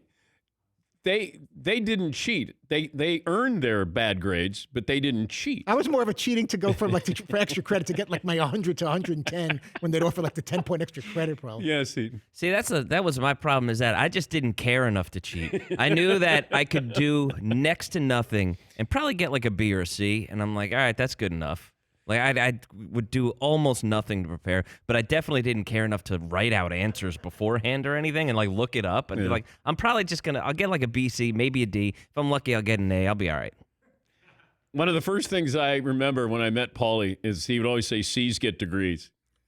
That was college. We used to tell the guys we knew who joined the college because a lot of kids flunked out the first year. I went to Southern Illinois. They go through freshmen they're just churning through them. And if you could just get a C average in college, everyone gets the same piece of paper at the end. Yeah. If you get an A or a C, the framed piece of paper, your diploma looks exactly the same. Why don't they have a different look depending on how good a student you were? Of the diploma? Yeah. Like different colors? Yeah, Or something? like something that says. I mean, I'm not advocating for this. Well, I am now, but since I got my diploma, but just to say, hey, you graduated with honors, magna cum laude, summa cum laude, something like that. Yes, McLovin. Did you guys have an honor code in college, or did your kids? And if so, did you follow it? Because I feel like nobody follows the honor. What do you mean the honor code? So there's a thing in colleges now where you sign a paper saying I will not cheat, and if you get caught cheating once, you're kicked out of college. It's pretty common. I had that in high school. I had to sign it. I went to a Catholic high school, and we had to sign as we entering freshmen that you would report it or something, and you would admit it if you were part of it. Obviously, I gave that. It's like the hot new thing now. Everyone has to sign an honor code claiming they will not cheat once. We should do that with sports media and like poll questions. Yeah, but it's like you're saying to professional athletes, hey, don't cheat. Like, would athletes sign that? Well, I think college like an honor code where you go, hey, cheat all the time. If you test positive, then you're kicked out for good. Like, yes, it kind of sounds like that crap human resources makes you do, where you're like, hey, you have to go through this internet protocol training. Okay, you click, click, click, click, Yeah. click, click, click, click. Yep, signed it, read it. Okay, done in 2 seconds. Yes, Tom. You'd have to have very specific language. It's one thing to cheat off somebody, but like no one said anything that I can't have someone write my paper for me and all the other things that are done. Wait, did somebody do that for you too? No, but what I will say is back in the day when we're writing book reports, you'd look things up in encyclopedias and stuff, and then you're paraphrasing, the stuff that you're researching and just changing a few words around, hoping that. Are you a plagiarist? Not a plagiarist, but I have reworded things that I've looked up when writing a book report, like everyone else does. My You can't use big fancy words in fourth grade. The Or read, motto read, of read. our news team is If good journalism is wrong, well, then we don't want to be right. Let's go to the newsroom. Paulie? Dan, you remember Todd just declared he's not a plagiarist, but he did say he used a joke and submitted to a publication that was printed. A limerick, I believe. Yeah. It was an elementary school limerick. There once was a man from Peru who dreamed he was kissing his shoe. He awoke in the night in a terrible fright and found out it was perfectly true. Okay, is that plagiarism? Absolutely. Okay, so you just said you weren't a plagiarist. I forgot about that third grade moment when all of a sudden the teacher said we're going to do this limerick contest that I really wanted to win bad. God, if you were ever on the witness stand, it wouldn't take long to break you. That'd be over. Did you kill him? No. Did you kill him? Yeah, I did. I'd like to call Miss Jones. Oh, no, my third grade teacher. She's still alive? Miss Jones? Come on up to the stand. Gibbs in Virginia leads us off this hour. Best and worst of the weekend. Hi, Gibbs. What do you have for me today? What's up, Dan P? How you doing, Hey, man? The first caller in L.A., I think Gus was his name, is totally Gus. right. Yeah, Gus. Too good to have a best and worst. Got to do a best and best. All right. First best was rewatching Thursday night's game that Reggie did. If my buddies and I watched it Friday night, and it might have been the time of night or the number of libations, but Reggie Miller's catchphrase after every bucket, the number and variations of just had us rolling on the ground. Maybe ask him about that next time. It's like his Marv Albert's yes. Okay. The second best is this hurricane rolling in. Me and some buddies rolled down to the Outer Banks and caught excellent surf. While we were out there, we actually did see a shark. So suck it, McLovin. Whoa. You kook. All right. Thank you, Gibbs. Gibbs invading your territory is our shark expert. Yeah, but they have small ones out there where he is. So those are just white sharks, not great white. They have good white sharks. Not Medium great. white sharks. Yeah. Ryan in Ohio. Hey, Ryan, what do you have for me today? Hey, Dan, what's going on? Hey, bud. Hey, I got two things. First, the best and the worst. The worst, Cespedes walking off, but the best, that was his first walk-off since 2016. Okay. And then, secondly, my Cincinnati Reds beat the Detroit Tigers twice this weekend. So, Jeff in Detroit, what up, though? Thank you, Ryan. Sure, we'll hear from Jeff a little later on. One, Paulie. Not to call someone out, but that's you plagiarized that joke from Field Yates on Twitter this week. Oh. Field Yates dropped a really nice joke about Cespedes' first walk-off since 16. and our caller just hammered it like he came up with it. No offense. Yes. That's actually one of my favorite things about social media, is seeing like one joke take off and then watch everyone else try and claim it as their own. Yeah. They're trying to tell you before you know that it's not theirs. Right. Hey, Cespedes walk off. Really? Yeah. He walked off from the Mets. I think the Mets try to embarrass him by filing the missing persons report. I think they're well aware of what was going on here. I don't know if they're getting any money back. It can be about health. It might be. But I'm going to guess this has something to do with playing time with Yoenis Cespedes. 20 after the hour. What's going on with Pac-12 football? And will the rest of the country follow suit? More phone calls as well. Got a couple more stats of the day. They're provided by Ethan, who is our stats guy. And, of course, everybody knows Ethan. Ethan. Yes. Guru? You say stats guru, Ethan? That might be a little tough for McLovin to take, certainly on a Monday morning. I don't want to do that to you. I'm not going to call Ethan a guru. I mean, we have fantasy gurus. We have sports medicine gurus. I don't know, a stat guru? I was going to say godlike, maybe. Ethan is like stats godlike. I mean, he's one of the greats. Let's be honest here. And that used to be your wheelhouse. You used to be our stats guy. I mean, who else is in the Mount Olympus here? Is that like sort of Howie Schwab? Howie Schwab is up there. Ethan. Ethan. We know there was a CBS guy named J.K. who was a legend. A legend. Yeah, I worked with him. Dance's guy forever. Yes. Was there a Russell Baxter, an old ESPN NFL friend? He would give you quite a few stats. He could ball out. Baxter's Bites. Remember those? We get those at the mothership. Dossier. Baxter's Bites. Gil's Goodies. Gil Parmalee worked on the assignment desk at the mothership for decades. New poll question. Who gets more ladies, Whoa. the stats gurus or the NCAA tournament bubbleologists or the bracketologists? By the way, Howie Schwab's wife, I think a former Miss Venezuela, beautiful woman. So, wow. Question answered. Corrected. Yeah. Howie Stump the Schwab. So in Venezuela, being a nerdy stat sports guy is like hot stuff. That's what they aspire to get. That's what they're looking for. So Miss Venezuela said, I need a sports guy, and there's no one bigger than Howie Schwab. Yep. And that's what happened. We should move down there. Stump the Schwab. Yes, Todd. No, I was just thinking, I always got a kick out of how he'd have like a 2-liter Diet Coke and a big bag of chips and stuff. And next thing you know, Miss Venezuela shows up. That's impressive. Yeah. God bless him. He was the only guy there that was allowed to wear a jersey to work every day. You weren't. I know. You weren't allowed to show any like team pride, any kind of team thing. Here comes Howie in like a throwback Sonics jersey. You're like, dude, this guy rules. And sweatpants. Yeah. Yeah, sweatpants. I was jealous of that part for sure. I'm hearing that Ethan's wife is looks like Jessica Alba. I think I've been told that. I think also Venezuelan. If you're a stats guy, you can't walk the streets of Venezuela. You just can't. All right, we'll take a break. More phone calls coming up. This is still the Dan Patrick Show. I went out playing 9 holes yesterday with my wife. Brought out the Callaway clubs, put on a clinic, teaching her the game of golf. So she always says, well, why? I want to use the equipment that you have because you seem to be hitting it better than I do. And I said, well, I'll make sure you have the Chrome Soft ball. You're going to have the Odyssey putter, and I'll get you some Callaway clubs here. And, your results may vary, but the new Chrome Soft delivers an unmatched combination of speed, consistency, spin, and control. It's built for total performance, just like me. Best players in the world, Phil Mickelson, who played great yesterday, Xander Schauffele, they rely on it. The new 2020 Chrome Soft and Chrome Soft X, both available with alignment-enhancing triple-track technology. You'll have that performance lined up from tee to green.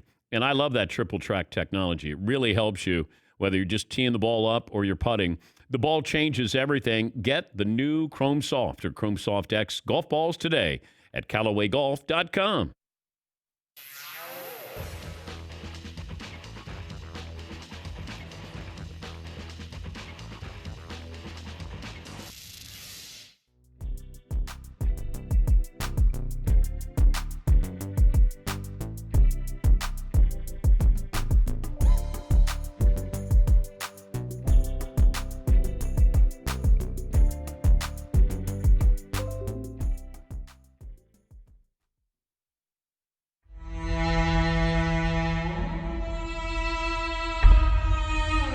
Lori in South Carolina. Hi, Lori. Hi, how are you? Good, Lori. I just wanted to congratulate you on your chicken. Well, it's really cool. Well, thank you you. were wanting somebody to congratulate you. I think it was yesterday. Yeah. And also, I think your pullover is magnificent. It's one of my favorite colors. Well, thank you, Lori. It's great to hear from you, and I hope you're surviving down there with the storms. Oh, we're in Spartanburg, the Greenville area, so we're in the upstate. So we saw nothing, but my heart really goes out to people down on the coast and in North Carolina. Well, thank you for the phone call, Lori. That's very nice. I kind of begged for somebody to say something nice, and it took a day for somebody to say something nice. Lori in South Carolina. I have this chicken, and I don't know how I got it. But, it sounds great. It's not a real chicken, but it's a game where you push. Can you push the front of the chicken, McLovin? Yeah. Go ahead.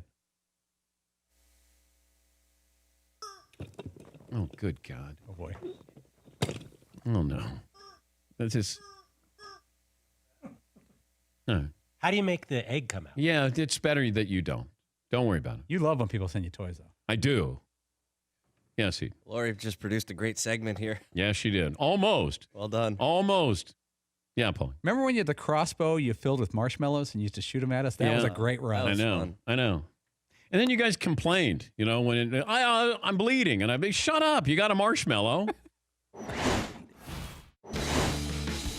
That's like little rocks. That's what you get.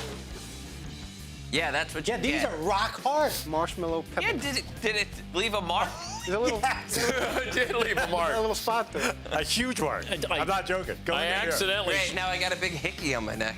I accidentally. Yeah, explain that to your wife. Right, yeah. Hey, You're like, what were you doing? I got shot by a marshmallow crossbow. Shit, shot with a marshmallow crossbow, I swear. The bow's name was Stacy. Oh. Wait, let me see.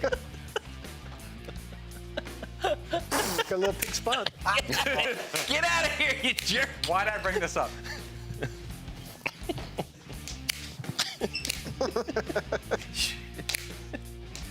Oh, gonna break something.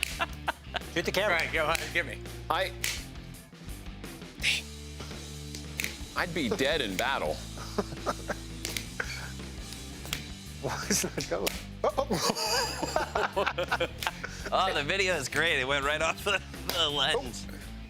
Was that two at once? That's two at once. There's still more in there? No, he sent someone to the store. Oh, damn. What's he doing? Hey, listen to this thing. It's really hard.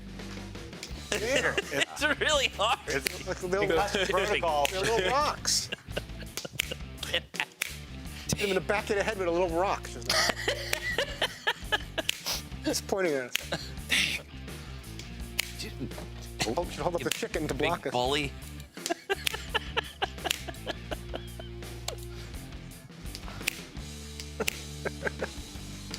You got a jam. You're gonna hurt somebody.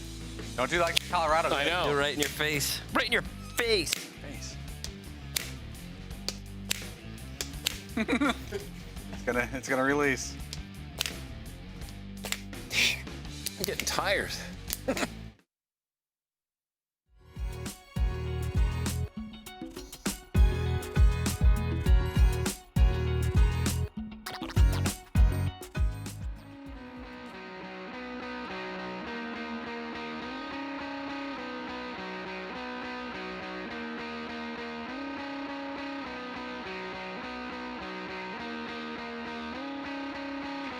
I saw where the Patriots now have 8 players opt out for this season, most in the league. Second on that list, the Cowboys with 3.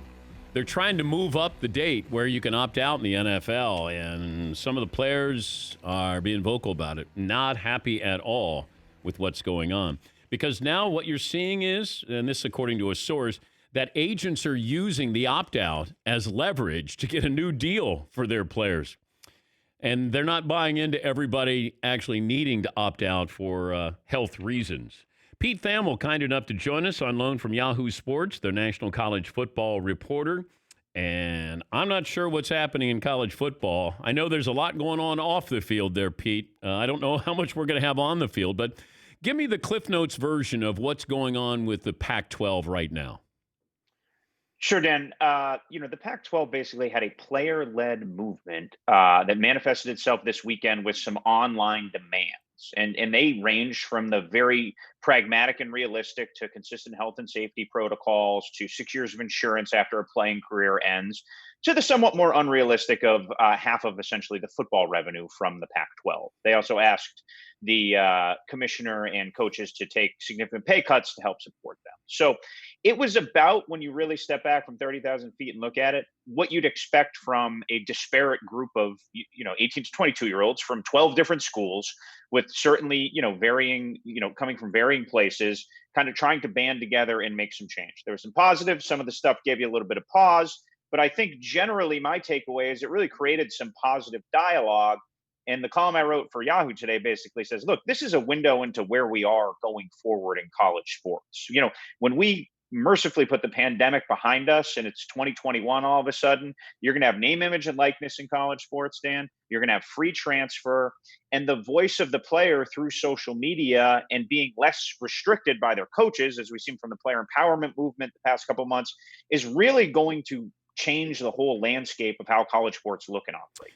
They had me up until we want 50-50 rev share here. Because the other part of this, and I agree, we forget about college football players after they graduate, if they graduate and they don't go into the NFL.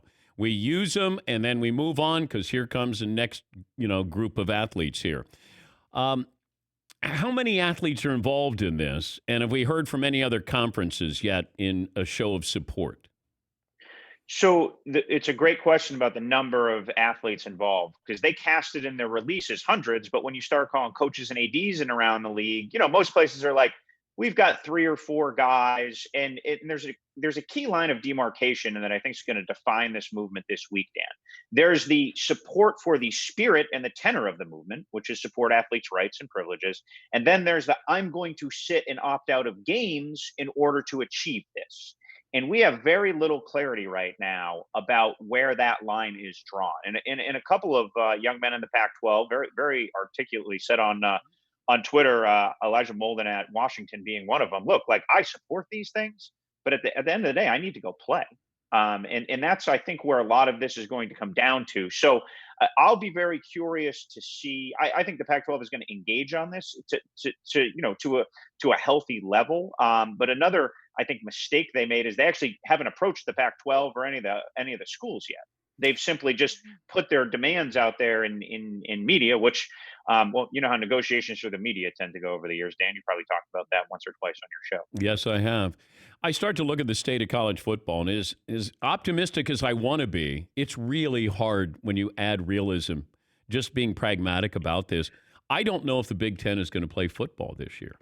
The SEC, it feels like, hey, we're the SEC, we will play. The ACC, it feels like that. The Big 12 feels like that. I don't know about the Pac-12, but the fact that the Big Ten, they're holding internal conversations about if they can pull this off. When are we going to, is there a date? Like, are these conferences, schools going to have a drop-dead date here, Pete? Here's the bottom line, Dan. They're waiting for the decision to be made for them. They're waiting for an MLB to fall apart. They're waiting for some seismic act that's going to make this obvious. But right now, the plan is, I've joked in columns, push, and hope. Let's just push things back and hope things get better. Hope the environment gets better. Now, you talk to some coaches, they'll tell you right now, after having had their kids on campus for 6 to 8 weeks and having very few positive tests, they feel as good as ever. Like they'd love to start camp soon. And that, I would say, is probably the tenor at about half the schools.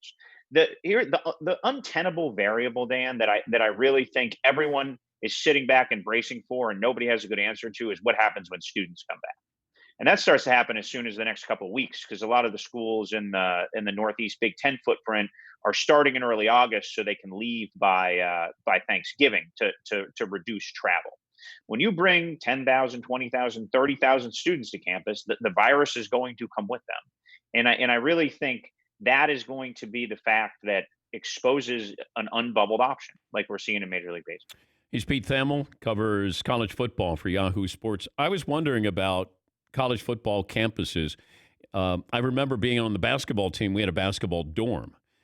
Mm-hmm. Can you create a bubble for these football players where they have their own dorm and maybe they're not going to classes, physically going to classes, but you do it remotely, but you're there. They know why they're there. I know that they want to get an education, but let's not kid anybody. If you want to quarantine them, put them in a bubble and have restrictions like you do with NBA players, is that possible for some of these big-time schools? I think it's possible. I also think that's fraught with some ethical and optical issues. The irony is camp, which is has started at places like Oklahoma and Kansas on Friday, tends to be a bubble situation. Guys go to a same dorm, guys go to a hotel. Like there is that, and with really few other students around, it's very feasible. But for a school to come out and say we're essentially locking our guys in a dorm or locking our guys in a hotel so they can play football, I just really don't think optically that's going to fly. What is the oddest option you've heard so far? I mean, you do hear a little bit of everything. Some people saying, well, we try to play 3 or 4 games in the fall and then maybe try to play, the rest of it in the spring. Like that's been a split season. Yes, a split season. I would say that is the strangest. Yeah, and if I'm a player playing in the Big 12 or these Power 5 conferences, I don't want to play in the spring because you can't have 2 college football seasons in a 9-month span. I just don't see that working. I do think that these smaller schools, smaller conferences will opt for the spring because that's wide open for TV, for eyeballs on your sport, on your school, and a lot of those players aren't going to be going to the combine or getting drafted. So I see that. I also brought this up. A source yesterday said you're going to get your wish. The Power 5 is going to eventually secede from the NCAA. And I said, it's not my wish, just my prediction. He said, it's not a question of if, but when, that the Power 5 really has no need for the NCAA. When do you agree with that?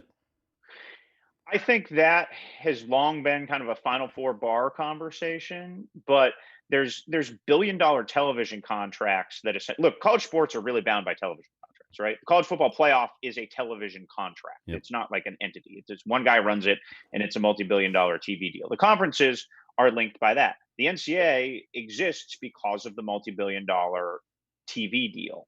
Here's the thing: if all these schools broke away, they're not all of us going to suddenly start paying the left guard at Toledo $30,000. Like it's still going to be some other form of amateur athletics. The NCAA has been underwhelming. Mark Emmert has clearly been underwhelming in all this. He's been basically invisible. And I do feel like that is coming to a head. When people do say there is a breakaway, my question to them is, well, what does that breakaway actually look like? Like, say you didn't like the accounting department at your Fortune 500 company. If you got rid of them, you'd still need an accounting department. And that's essentially what the NCAA is. 95% of it is championship running, backroom work, be it enforcement, compliance type stuff, etc. And a majority of that is fairly functional, more functional than we probably give the NCAA credit for. It's the high-end leadership and the difficulty of managing a system that has Maine and Miami under the same set of rules where they've really struggled and obviously not adapted. Pete, good to talk to you. I have no idea. If I talk to you in a month from now, what's the headline? I want to give you the other odd option. I've been joking with the coach about the New Zealand Nova Scotia option where there's no virus. If they could move like all the conferences to either New Zealand and Nova Scotia. Wait, you didn't use that as the craziest option you I know. heard. It took me a second. It came to me though. Yes. So hopefully I'll see you in Auckland in a month from the show here. Well, I've been to Nova Scotia. It's a beautiful, beautiful place, but I don't know if they have the facilities there in Nova Scotia. Just make it work. Like Ortron said, we'd line up in a pasture at midnight. We'd line up in a pasture at midnight.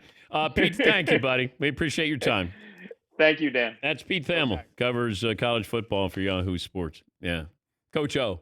We'd line up in a pasture at midnight. We'll be playing. By the way, who did we make mention of last week? Wilford Brimley. Because we pointed out that Paulie is the same age as Wilford Brimley was when he did the movie Cocoon. And Wilford Brimley he died at the age of 85. He looked 85 at 50 in Cocoon. And all of a sudden, because I told my wife, I said, do you know that Wilford Brimley was 50 when he did Cocoon? She's like, no way. So I had to Google it, show it to her. So she says to me yesterday, Wilford Brimley died. Like I had something to do with it. She goes, Wilford Brimley died. And I go, old people die. He's 85. Well, you brought it up. Fritzy, why didn't we get Wilford Brimley on Friday? You missed that opportunity there. Wilford No excuse. Brimley for Quaker Oats. You got diabetes. Yes, Paul. We did have a famous guy die the 2 days after we booked him. Remember George Plimpton, the famous writer, socialite? He was Paper Lion. If you remember the movie and book Paper Lion. We had George Plimpton on, I think it was a Thursday or Friday, and he died on a Sunday. We did the last interview that he ever did. We also had a run where athletes would come on and they would have one of their worst performances ever after they came on. But, we haven't had many that have come on and then died soon after. That's a much bigger jinx than like a Yes, video it game is. cover where you get an injury. Like Sports Illustrated jinx. Yeah. And George Plimpton did Sid Finch, that April Fool's Day article. Yeah, McLevin. Paper Lion, right? Didn't he play like a training camp with the Lions? Yeah, quarterback. Yeah. I think his number was 0. But he didn't look athletic, at least at all. He wasn't. He was a writer who was playing football. Would you ever be tempted to do that? No. Basketball, yeah. I would have. I think Ahmad Rashad got in a preseason game years ago and maybe squeezed off a shot.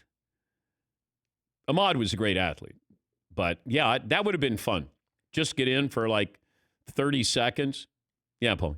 Wilford Brimley got his start on the Waltons TV show, and he was in the China Syndrome. He had a good role there. Wilford Brimley. Drew Baker. He was in Absence of Malice. The Natural. Yeah, The Thing, The Natural. He was the manager.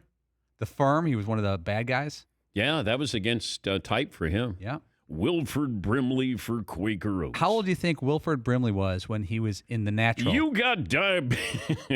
Okay, so you remember, Dan, Wilford Brimley's the manager in The Natural. Yeah. His name was Pop. Yeah. And he was 47 years old when they filmed that. Robert Redford was 45.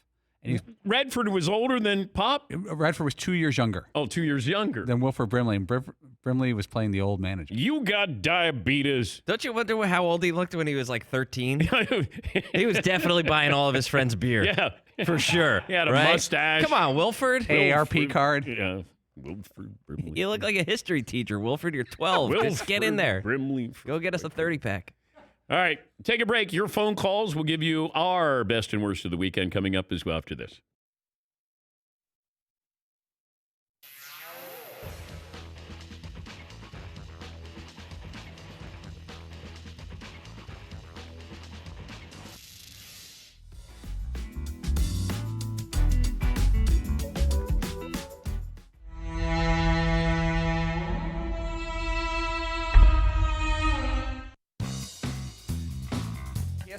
No, I got to be able to see the ball. Oh, no, I was going to place it for. Why are Yeah, you go ahead. yelling Go at ahead, me? place I it. want you to kick him. Place it.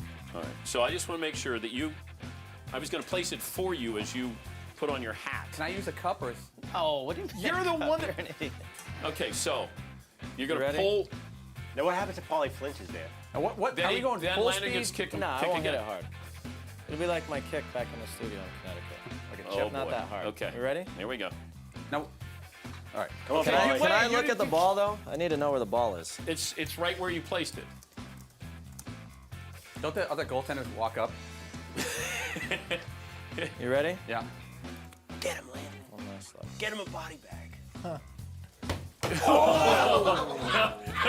Dan, you got knee. Dan, that was a flinch. Huh? That was a flinch. Did Paulie move Oh. from Cespedes? Yes, he did. Yeah, I think I You played. flinched a All right. little there, Paulie. You ready? That was a little hot. That's coming in hot. I thought we were tight. Get him, Landon. Oh, yes! I get him?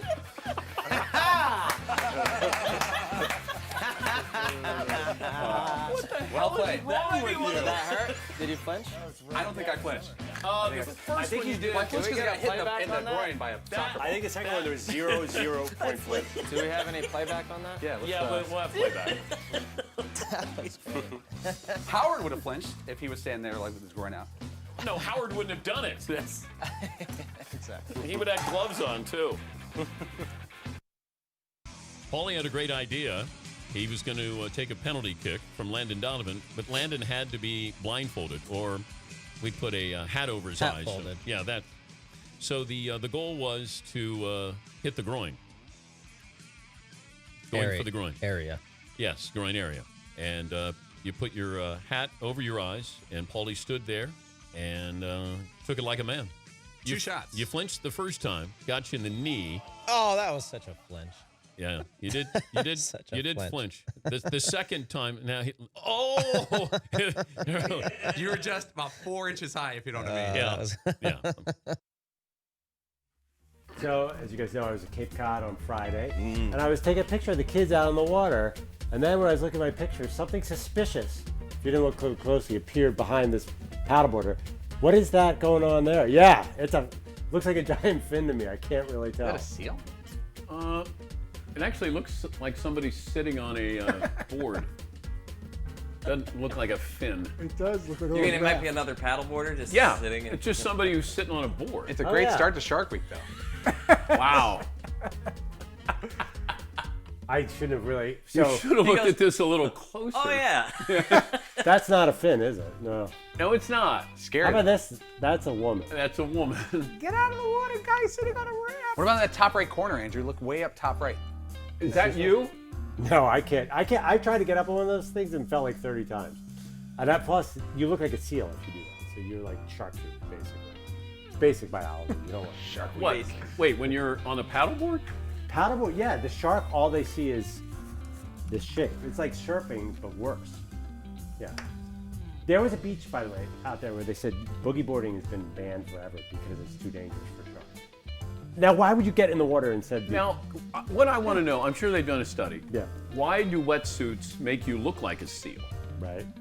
Why don't you have a wetsuit that gives a different look so the shark is not attracted to something that looks like a seal? That's a great idea.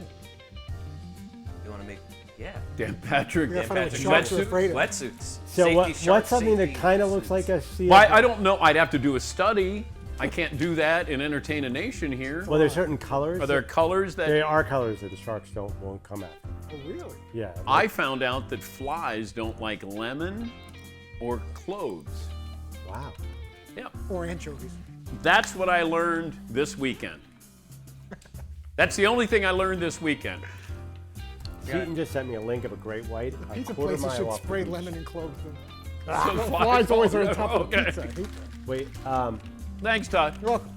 Good idea.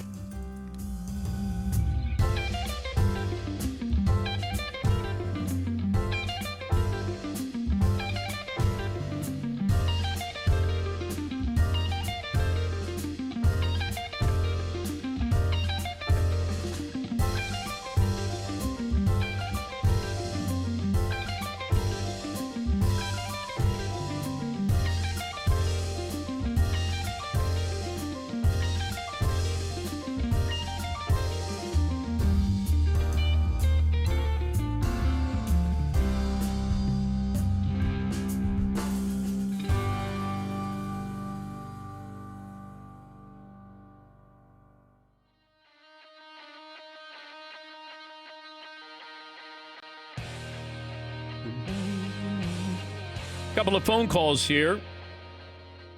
We're waiting to find out when Antonio Brown was going to be suspended.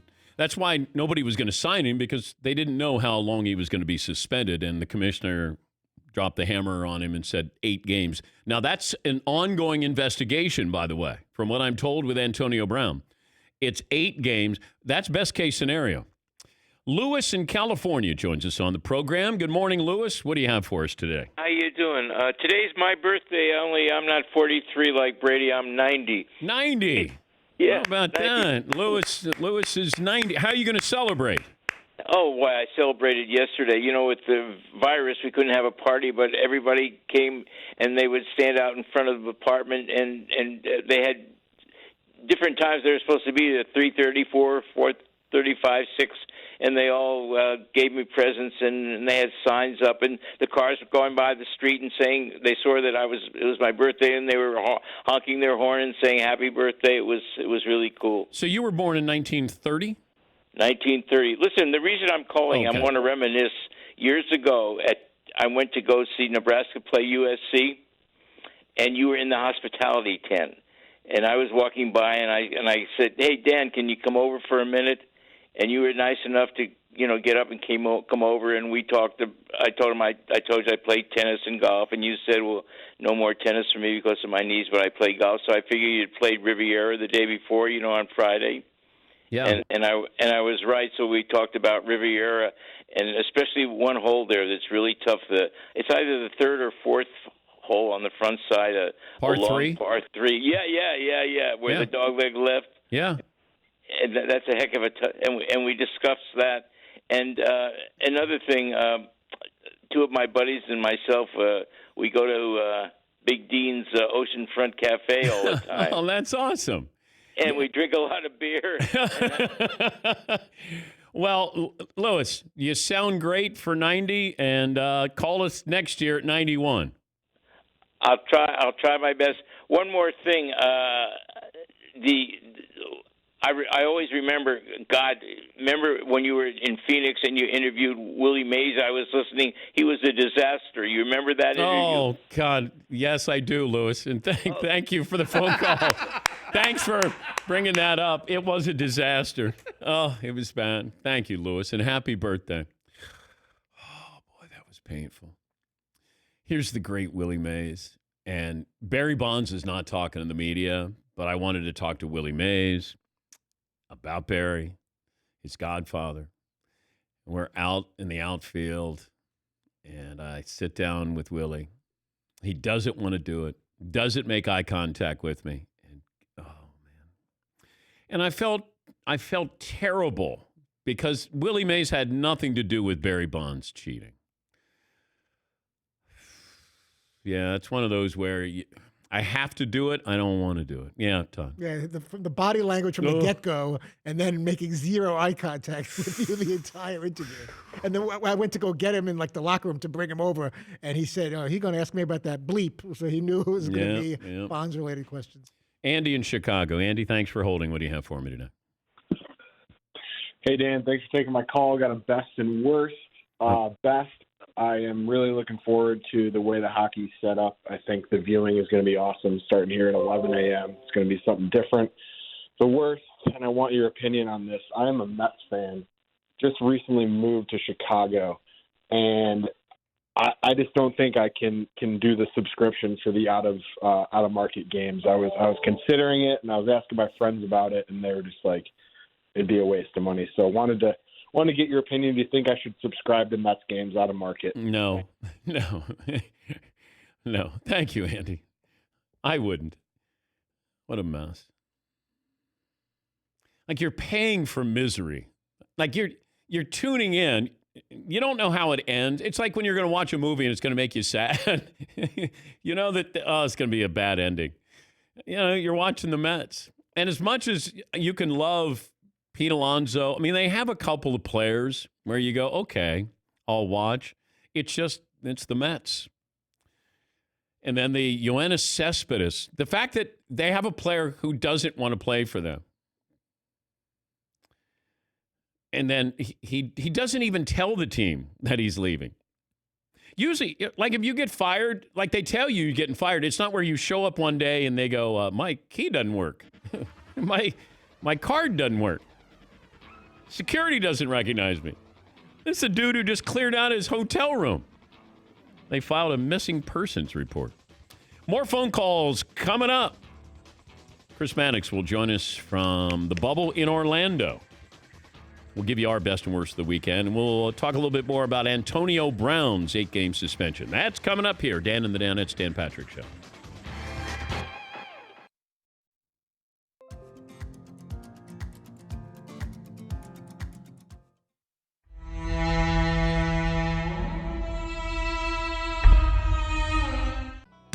distinguished career at the University of Pittsburgh, still drafted behind 5 other quarterbacks. Despite those long odds, he played well enough to earn a statue outside the Dolphin Stadium, which is actually only slightly less mobile than he was as a quarterback. After a decade of playing in the NFL, Marino burst onto the national scene in the 1995 film Ace Ventura, Pet Detective. Also appeared in the Hootie and the Blowfish video, I Only Want to Be With You, as I did, but I never made Darius Rucker cry. Please welcome the Hall of Famer, Dan Marino.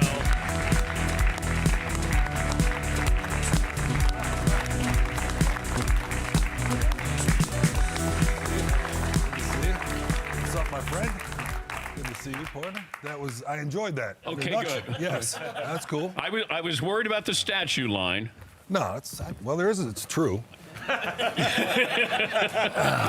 What was your 40-yard dash out of college? I want to say 4.8. Okay. Something like that. I mean, I wasn't, yeah. So it was reasonable. Right. Yeah, reasonable. Then I started getting knee operations, and that went south. What were you at the end of your career? 6 flat. You look good. What's up? Trying. Yeah, I'm trying. How do you do it where you look better every year? It's Nutrisystem. Oh. There we go. By the way, Dan Marino joining us on behalf of Nutrisystem. We'll get Thank you, Dan. We'll get to that later. Get to that coming up here. When we were thinking about. You mentioned Hootie and the Blowfish, they're going back on tour. I know. Saw that, yeah. Yeah. You're gonna go. Yeah. I met them 24 years ago, so they're celebrating their 25th year. How many concerts do you think you've gone to with Hootie and the Blowfish? At least 25. Have you? Yeah, over the years. Okay, so Darius Rucker grew up a Dolphins fan because of you. Did. And then when you find out he names his daughter after you. Yeah, it's right. It's cool. Yeah, he's a fan. So her name is Danny. Yeah. So does he call you and say, I'm going to name my daughter after you? He didn't. He didn't call me. Okay. But then you find out. Found out later. So it's cool. Yeah. He said he was actually, now, do you know this story about he was thinking about you when. He's mentioned it before, yes. That's funny. Yeah. So during the process, he thought about you. It's amazing. He knew exactly when that was going to happen, too. Right? Oh, this is the one. Have you ever signed an autograph and it's become a tattoo? With fans? I think that's happened before. I don't think they told me they were going to do it, but I've signed on someone's arm before.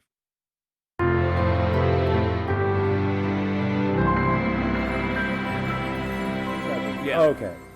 Good morning. Happy Monday. I'm Mario, and I'm really trying my best today. Long weekend, played a lot of golf. My body's really sore today. So I got some of your best and worst from social media. We're going to go with that. We're starting off with BCAP. His best was opening a beer at noon yesterday and being able to watch my Blazers, PGA Tour, hockey, LPGA, MLB, or F1. Worst of the weekend, running out of beer. You got a lot in there, BCAP. Good for you. Brendan Byrne is up next. Best of, great hockey all weekend long. Worst, the Red Sox still don't have any pitching yet. Red Sox stink. Sorry, Brendan. Next up, we got Lucas Preston. His best of the weekend was Nolan Arenado and Trevor Story making a case for being the best left side in baseball. True, they are very good. The worst was Wilfred Brimley passing, as Dan mentioned. Next, we got Maxwell Knott. His best was Rockets making a comeback, takes Mavs into overtime for a win. And worse, Lakers looking hella messy against the Raptors. I'm Mario, and that's me trying my best.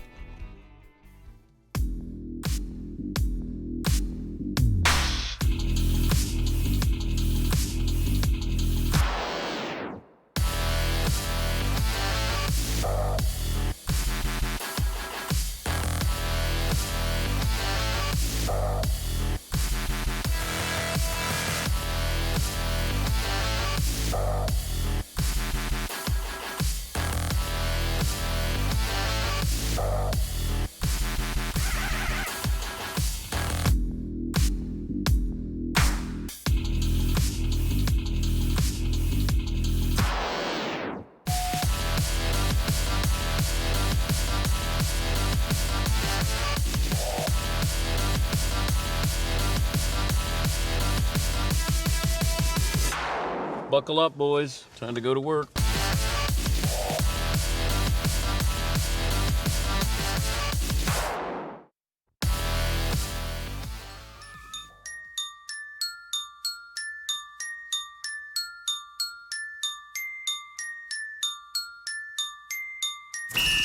Dan Patrick.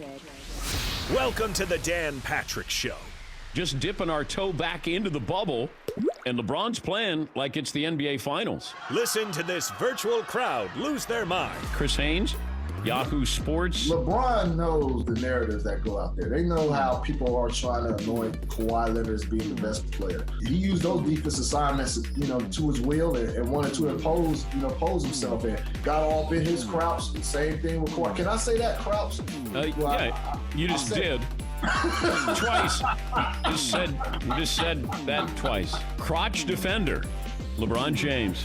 Broadcasting from the Mercedes Man Cave, this is Dan Patrick. Final hour this Monday, Dan and the Danettes, Dan Patrick Show. A lot of fun today.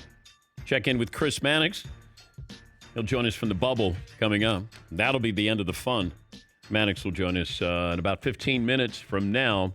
I was looking at scoring in the bubble. Offenses are thriving in the bubble. Teams are averaging 6 more points per game in the bubble than before.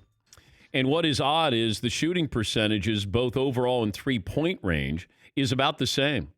A lot more free throws being shot in the bubble. Right now, teams are averaging 117 points per game.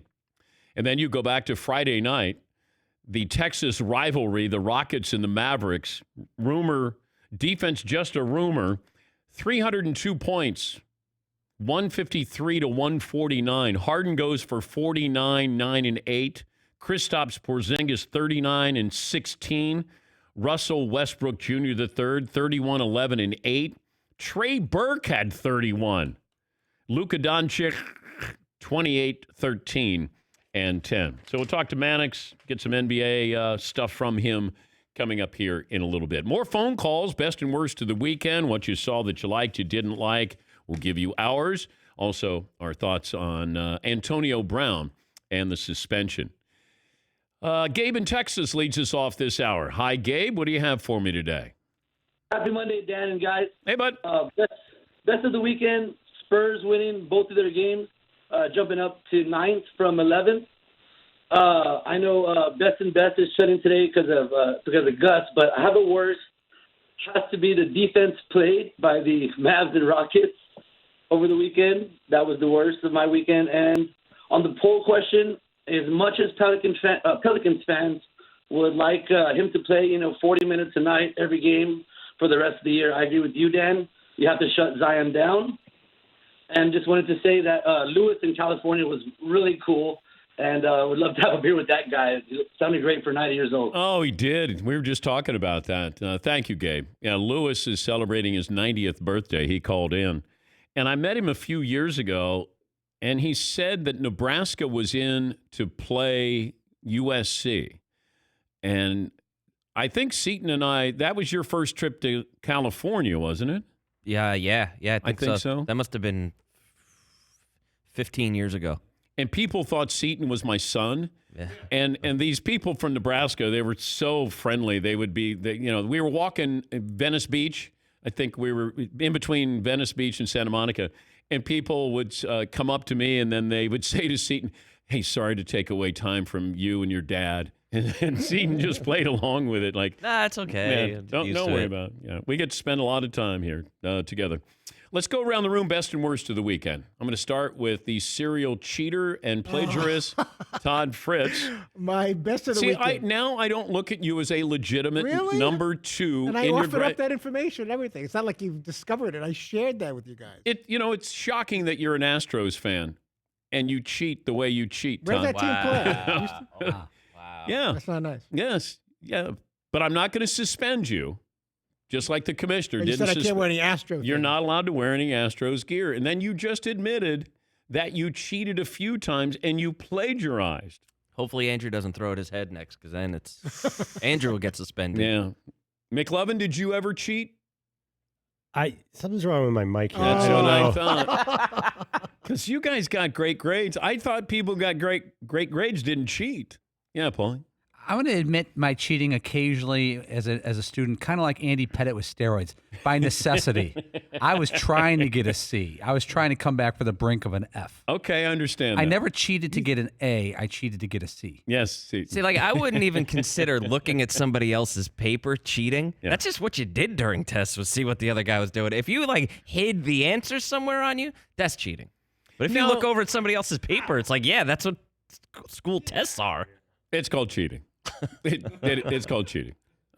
Yeah, some gray area. Yes, Tom. I like the teachers that think it could be the honor system and they can like leave the room or read a newspaper or whatever and like not think that kids are like looking at each other's papers. They just or one of those take-home tests. That Wait, no one's going to look. Are you anything giving me up. your best and worst of the weekend? I am. I don't want All you to right. try to rectify and remedy revisionist history with your cheating. Best of the weekend? There's some guy. You have an asterisk Do I attached really? to your That hurts my academic career. Hurts my feelings because 99.9% of the time everything was legitimate. But So did you cheat in high school?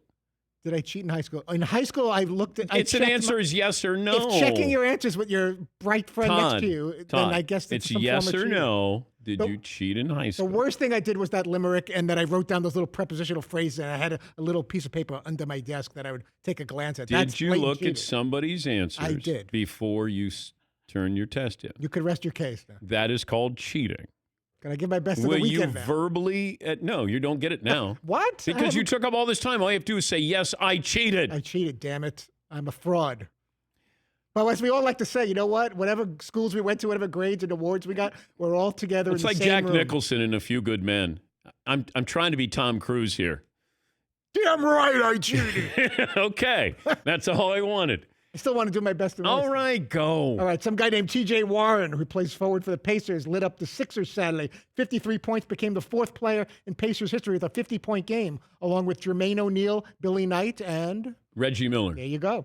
Worst of the weekend, the current state of Major League Baseball, Cardinals-Brewers weekend series also had to be postponed. Listen to this. Dodgers analyst, former player Jerry Hairston Jr. says he heard a few Cardinals players went to a casino, which might be how they became infected with the coronavirus. That's not been substantiated, but there was a little casino trip rumor. McLovin, best and worst of the weekend. Worse is the flip side of this TJ Warren scoring 53. The 76ers, Chris Mannix, his NBA Finals pick, face a Pacers team without Sabonis, without Brogdon, and Oladipo on one leg, and let up 127 points. That is the most overhyped team ever. I'm off the bandwagon. Oh, that's it. But I'm on two other Philly bandwagons. I don't know if you caught the Flyers beat the number one seeded Bruins on the weekend, and the Phillies have not lost in a week. Because they haven't played? They haven't played in a week. All right. They played tonight against the Yankees. Seton O'Connor. My best of the weekend this was FA Cup with Chelsea versus Arsenal. Christian Pulisic was absolutely killing it. Had a gorgeous goal in the first half. My worst of the weekend, he went off with a hamstring injury in the second half. That looked pretty severe. I would imagine he's going to miss the Champions League game this weekend versus Bayern Munich, which is really too bad because that was a huge opportunity, a big stage for him to really show what he's doing right now. Did he come from Germany, from that league to the Okay. Mm-hmm. Yeah. Yeah, so that's unfortunate. He said on an Instagram post that he'll be back soon, but I don't know how soon. And then he scored on that goal where he might have injured his hamstring. No, he took a shot, but Oh, okay. I think it went wide. But he had a goal earlier in the game. Okay. Mm-hmm. Paulie, best and worst of the week. Best of the weekend, the XFL is not dead. XFL 3, just around the corner, The Rock and his boys threw some more dough at this dumpster fire and bought the XFL. As a person who loves spring professional football, going back to the USFL, I'm rooting for it, but you may want to change the name. Christian in Maine joins us. Best and worst of the weekend there, Christian. First of all, Dan, I'd like to say your voice is smoother than butter on a silkworm. And I have a best, a worst, and a question. Okay. My best is the Celtics look like they do have some fight in that dog. My worst is the pitching the Sox are throwing out looks like my 12-year-old could take them yard. And the question is, if the season ends before September, Dan, are the Red Sox still under or over the luxury tax? I think they'd be over, right, if it ends before September, and we'd be up for some horrible seasons for a long time. All right. Well, you might be in store for that for quite some time. Thank you, Kristen. Who was the guy that Sox had? Is it Weber that went out there yesterday or the day before? He gave up, I think, 4 home runs. I tune into the Red Sox. There's a curiosity factor because of what they once were and then who they are now. Yankees, Red Sox would normally be what shows would lead with today. They might lead with it because the Yankees are great, but the artist formerly known as the Red Sox. Yes, McLevin. I've been driving from Boston the last couple of weeks, and there, sky is falling. It is unbelievable how much panic there is. But isn't this a good year it's a Boston rebuild year? Belichick rebuilding, Red Sox rebuilding. Yeah, they've won every championship for the last 10 years. Oh, I know. Fans want? I know.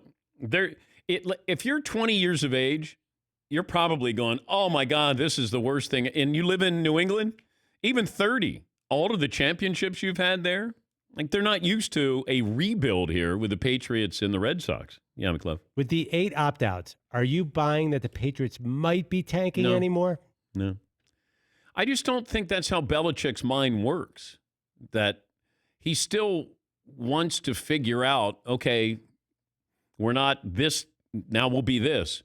Hey, we're not a passing team, we're a running team. I just think that I don't know if that kind of person ever stops thinking that way. It's like Warren Buffett doesn't stop trying to make money. I just think that's how they work every day. And Belichick, that's who he is. That's what he does. Greg Popovich. I'm not here to tank. We want to win. That just certain people that you're around that they can't turn that off, no matter, if it's a dire consequence. It's, he still wants to win, expects to win. He just asks, it's next man up. That's the Patriots motto, next man up. Well, we're going to find that next man up.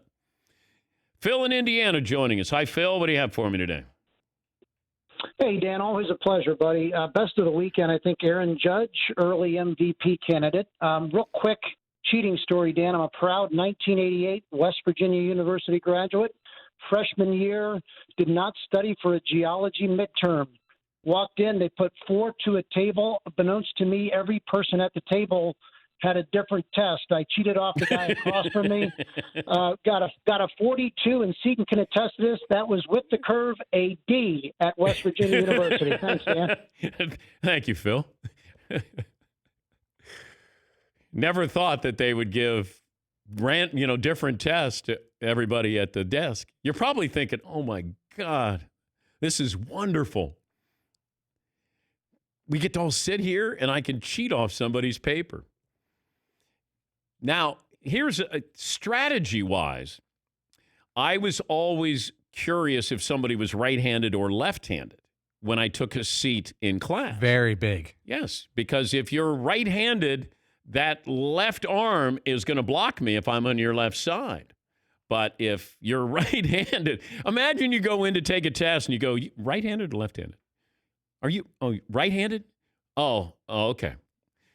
Oh, you're left-handed. Yeah, Paul. It's a great call by you, Dan. Also, when you start the semester, you look where the teacher's desk is in high school, and you want to make sure you're not right down the row from the teacher where she has a nice look at your sight line. You want to be on an angle, so one of the far corners so you can look diagonally while you're doing your work. I wanted to be in the teacher's blind spot. Exactly. Yeah, just, You're a little tall, though. That's not good for cheating. Oh, I know. Plus a long upper torso, so I'd kind of stick out there. Yeah, McLovin. Yeah, you guys are underplaying how much you cheated. Now we understand that you know the finer But we didn't go to Ivy League schools. That doesn't mean we didn't didn't cheat. graduate, number 2 in our class. We didn't brag about our education. We didn't go to NYU. Actually, NYU wasn't that good back then. Yeah. He did graduate number 2 in his class of 600. Not in college. That was junior high school and high school. I know. But you still graduate. You tell us. You don't know where we graduated in our classes. I'm very proud because of we don't that tell number. you. We don't have anything to brag about. I don't know what mine was, but I know it was a class of 150. So, and you're in the 3 digits, right? Deep. I think I was upper 2 digits. I'm guessing. Yeah, McLovin. That's pretty small. 150 for a basketball powerhouse. Well, we weren't a basketball powerhouse. You guys were good though, I thought. I was the powerhouse, not the school. Yes, Steve. My graduating class was, I think, 84 kids. All right. I think I was somewhere in the 50s. Okay. Maybe. I should have been much better. I think Paulie is the big winner here today. I went to a college prep school, Marian Catholic, a good school, and we were a big school too. We had about 1,500 kids. My mother sent me my old report cards about 6 months ago, so I confirmed this. I was 380 out of 390, so 390 kids in my graduating class. I was 380 because if you didn't get C's in our school, you got asked to leave the premises. So you could finish 10 from the bottom and still have a C? Yeah, because if you didn't have a C, you're gone at our school back then. After your freshman and sophomore year, you were like academic probation. They would say like, thanks for everything. Bill in California. Hi, Bill. Love the show, man. Thank you, Bill. 6'1", 190. And rest of the weekend, the Yankees beating the Red Sox, sweeping their ass. And then I would like the worst of the weekend is the Astros beating the Angels twice out of 3 games. And to comment on Fritzy's cheating Astros, we need to make a new T-shirt, put an L before the Astros, and make them the Lastros. Wow. And he can wear it out on the shirt. All right. Well, thank you, Bill. The Lastros. They're still a good team. Yes, Todd. They're not going to finish in last. No, they're not. not. It's a cute play on words with the L, but. Ethan, who does our stats on the show, he just sent me. Ethan just sent me a stat. Since 2000, the 4 major sports teams in New England, Boston area teams have won 12 titles. During that same period of time, McLovin's Philadelphia teams have won 2. That is a direct shot from Ethan to McLovin, and the rivalry has begun. Harvard to Dartmouth. Yes, McLovin. He's from Philadelphia, too. Well, he might be from the suburbs. Well, so am I, obviously. Yeah, he might be. Yeah, Ethan's a Philly guy, too. And by the way, the 2020s is going to be Philly's decade. I can feel it. Ben Simmons is going to rain down three-pointers. It's going to be great. It's weird. When the actual game started, he didn't hit any threes. Rob in New Orleans. Hey, Rob. What up, DP? Hey, bud. 5'9", 170. Just wanted to give you my cheating story. I was in a very difficult chemistry class in high school. I had a friend who worked in the office. I bribed him to give me a copy of the final exam, and we sold them for $5 a piece, and I got caught. Suspended for 2 weeks. There you go. All right. Well, thank you. Thank you, Rob. Now, see, that's cheating. Looking at somebody else's paper, it's like, I'm just checking that out. That's cheating. Yeah. There would be people that would take the test, and then you came in, you may have missed the test, and then you would ask what was on the test, and, the teacher would then change the test. Yeah. That's like Animal House. They got all the answers to the test, and then they realized that that's not the right test. Yeah, the guys at the Jewish fraternity screwed up or something. That was the greatest scene. Yeah. All right, we'll talk to Mannix. More phone calls coming up. I think Mike Tyson is joining us tomorrow. He's going to come on the show tomorrow, Wednesday, probably tomorrow. What are you doing? Do you want me to say to Tyson, do you want to hear Todd Fritz do his impersonation? Well, he's not in studio or anything, so I'm okay. If he was in studio, would you do your impersonation? I think I would. He seems like he's mellowed out. I don't think he would beat me up for doing an impersonation. He may not appreciate it, but I don't think he'd actually hit me for it. People want to ask me about my fights. I don't understand why they're so interested in my boxing career. I don't get it. Right. But when you did your impersonation to Shannon Sharp, when Shannon Sharp was in studio, you put me on the spot, knowing I'm a big Bronco fan, and it was so not a positive. Oh, it was awkwardly great. By the way, Shannon Sharp has become one of the main voices in sports right now, in my opinion. Shannon Sharp has some of the smartest takes without going overboard. He gives you really smart answers. Really smart. One of the more resounding voices, and I've come to have great respect for what his opinions are. May not agree, but I do respect his opinions there. Yes, Todd. Denver Broncos 11-5. Drew Lock coming around. Watch out, Mahomes. There's a new sheriff in town. It's called Drew Lock and the Broncos. It's 20 after the hour. Mannix will spoil the fun from the bubble coming up next here on the Dan Patrick Show. Whole new world out there. We're all faced with new challenges. If you need legal help to overcome yours, then LegalZoom fits right in. And maybe you've been wondering about the best way to protect your family. It certainly is a time to think about that. Or starting a business or restarting a business. Don't let legal questions hold you back. LegalZoom has been dedicated to helping you with the right solutions for more than 19 years. If you're looking to protect your family with a will or living trust, and you're thinking about the right way to start a business with a DBA, LLC, nonprofit, or more, LegalZoom's got you covered. And easy to get started. If you need guidance, they have a network of independent attorneys there to help you. They're not a law firm, so you don't get billed by the hour, and you don't have to leave your home. Visit LegalZoom.com today. Take care of some of the important things that you need to get done. That's LegalZoom.com. LegalZoom, where life meets legal. And once again, if you need to make it legal, make it LegalZoom.com.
Take this down, boys.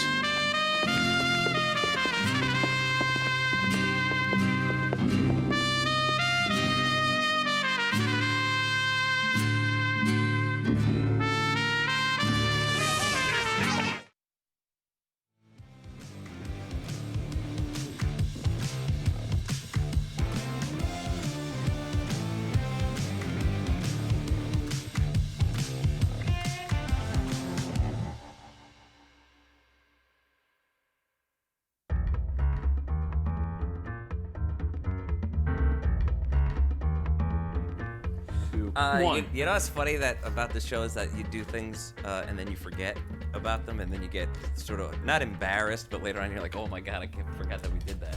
Like, wow, that's. And what are you building up to? I just got a reminder. It's no. August, Yeah. which you know what that means. I saw this the other day. Is that nipple on nipple crime? You know what that means. You're welcome. Camp fun time. That's why did I do that? I don't know. My wife asked me, she goes, she got this calendar in her office, and she goes, I don't get that. And so then I told her the story and then showed her the picture. She goes, I don't have a problem with Seton. I have a problem with Todd. Todd rubbing his nipple up against another man. That's part of the problem with my joke here is that you need the context. Yes, you do. Right. You needed to do picture in picture. Yeah, I'm gonna blame the creator. The French kid? Yeah, I'm gonna blame him because I don't want to take the blame for it. Yeah. Well, we're in the process of doing the calendar for next year. Any nudity? There's got to be a little. I'm gonna try to keep my clothes on this time. So far, I haven't had much luck. I'm almost always naked. If we have no nudity, our core audience will be disappointed. Well, you want to step up, Paul? No one. I've done it. Seton's done it. I've done twice. Todd's done it. Who wants to be naked? Who wants to be naked? You guys want to rock, paper, scissors? Should we Rochambeau? I still love that Todd was getting hosed down. The guy had a cigarette in his mouth when he told him. So the big German's brother, Eric, and he's going, I'm supposed to spray you with a little more water, Todd. And he's got a heater spraying Todd, and Todd is... He started suggesting... He's also like, he's not engaged, so he's like this. Yeah, he's looking at you. My Eric said to spray you with water, Todd. You're getting a little Marlboro Red. That's really hot. Yeah. Give me a little more leg. Yeah. That's a weird visual, man. That was a weird day. That's a weird day right there. Well, that's when I went out back and I didn't know it was being shot. And I just go out back. I got Todd crawling over the Todd. Water. Looking like Paris Hilton.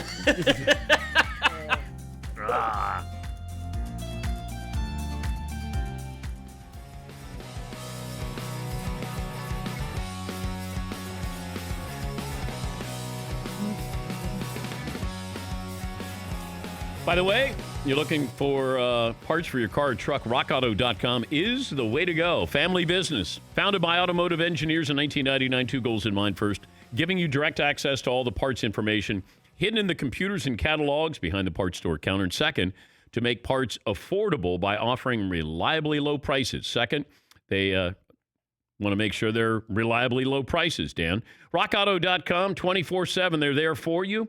If you've been told dealer only or no longer available, go to rockauto.com before you give up. The parts, you don't have to waste time phoning, driving, waiting in line. They deliver it right to your home or office. Tell them we sent you all the parts your car or truck will ever need at rockauto.com. On loan from Sports Illustrated, their senior NBA writer joining us from the bubble. He is Chris Mannix, who joins us on the program. Hi, Chris. What do you have for me today? Well, I'm pretty much at my low point, health and cleanliness wise. Why is that? Showers are not daily here in the bubble, and meals have consisted for me largely of, they've got in the snack room this giant bowl of those little peanut butter cups. I think I'm averaging like 15 a day. Like it's a lot that I'm putting in my system. So that's where we're at, Dan. Have you done laundry? They actually have a laundry service, so there's a bag that you can just drop in a bin. So good. That's for a New Yorker. That's the fluff and fold is much needed. All right, let me talk to you about the Zion Williamson situation, because it felt like the NBA went out of its way to get the Pelicans at least into Orlando, into the bubble. And when I watched the first game, I didn't understand the minutes restriction there. And if you're going to be smart, then why don't you have him be used for valuable minutes, maybe at the end of a game? I don't understand the 3-4 minute burst. I think you're more apt to get hurt in a 3 or 4 minute burst trying to do too much than if I give you 7 minutes where you can relax out there on the floor. Then I watched him yesterday against the Clippers, and I'm thinking, send him home. This is a disservice, I think, to him, and I think New Orleans has to be honest about this. Where do you stand with the whole Zion situation? Yeah, a couple things. One, when Zion came back, I was at the Pelicans practice and was talking to David Griffin there. And look, Pelicans officials have made it clear that the Zion situation with his minutes has nothing to do with the knee injury that cost him all but 19 games this year. It has to do with the 13 days that he missed with the family emergency. So if it was any player, I think they'd probably operate under the same protocols because of the fear of any kind of soft tissue injury. And I would think obviously that fear gets ramped up even more when you're talking about your franchise player. I do agree with you when it comes to the minutes situation, where if you're going to play Zion like 15 minutes a game, this is really only applicable for the first game. The game against the Clippers, I mean, they were blown out. That game was over early on. But against the Jazz, you've got to time these minutes so you can get him back in for the final 5 minutes of that game. Boston's had kind of similar problems, adjusting the minutes for Kemba Walker. It might have cost them their first game against Milwaukee. And last night they kept Kemba out the entire fourth quarter of their game against the Blazers. So I think where you can argue with the Pelicans is if you're going to play these short bursts, why not play them in consequential minutes and divvy it up so you make sure that Zion can be out there in crunch time situations. What do you take away? Best team so far you've seen is who? I mean, the Bucks looked pretty good right up until the end of the game last night. So there's that. I mean, I thought coming into this that the Clippers might struggle because they've had so many guys missing. But, I mean, they've been great. I mean, they were on fire from three-point range in their last game. And that's something I wondered about that team coming in, and every team. Would they be as efficient from three-point range after all this time off? But the Clippers playing this well without, Montrezl Harrell and without Lou Williams in the mix at this point, with their guys starting to get their legs, I don't think right now, Dan, it's a question of which team is playing the best. It's which team looks like they're going to be playing the best. And the Clippers are interesting. I'll throw one other team at you, too, because I've watched them a couple of times. I mean, Houston's wild to watch. I mean, they really are. They were out-rebounded last night by 29. That's the kind of stuff you see in, like, Billy Madison. Like, you don't see that in an actual basketball game. Out-rebounded by 29, but because they were so good at getting in the paint and driving and kicking, they took 61 three-pointers. That's 17 more than their season average. And, I saw Daryl Morey leaving the building, and Daryl was like, man, we didn't even make what we usually make. They only made 21 of them in that game. So the Rockets, if they can continue to get great dribble penetration from Harden and Westbrook, there's no reason to believe that they can't. I mean, they're going to be a handful to try to keep off the scoreboard. If they can win against the best team, record-wise in the NBA by giving up a rebounding edge of 29, there's a lot of teams that are going to have a lot of problems with them. Yeah, that was my outlier. When you start to think about the Bucks and the Clippers and Lakers, and I said you don't want to face Houston because they had the X factors there with Westbrook and Harden, and you get Gordon back, and it's a different type of team a style that nobody else is playing the way they play it, and that's why I think Houston is one of those teams. Let me say, Dan, on that one more thing there, I think teams got to adjust to the Rockets and do what the Jazz did last year. Last year, the Jazz, remember, they put Rudy Gobert on Westbrook, and just Gobert just kind of sat there and dared Westbrook to score 50 on mid-range jump shots. You're going to he's going to give you a big stat line, but if you trade mid-range contested or mid-range Russell Westbrook twos for uncontested threes, you take that all day long. I didn't understand Milwaukee's strategy of just throwing Dante DiVincenzo and George Hill to the fire and letting them play Westbrook straight up. I mean, I think you got to do something unorthodox and dare Westbrook to beat you from the mid-range. What do you make of the Lakers so far? I mean, so far so good. And, it's certainly not they're not missing Avery Bradley as much as some people thought that they might. Davis, at least in the opener, he played fantastic. LeBron's still getting his legs under. I mean, they are what I expected them to be. They don't look anything less. They're not the team we saw right before the pandemic, but they don't look like they've struggled. They don't look like they're out of shape.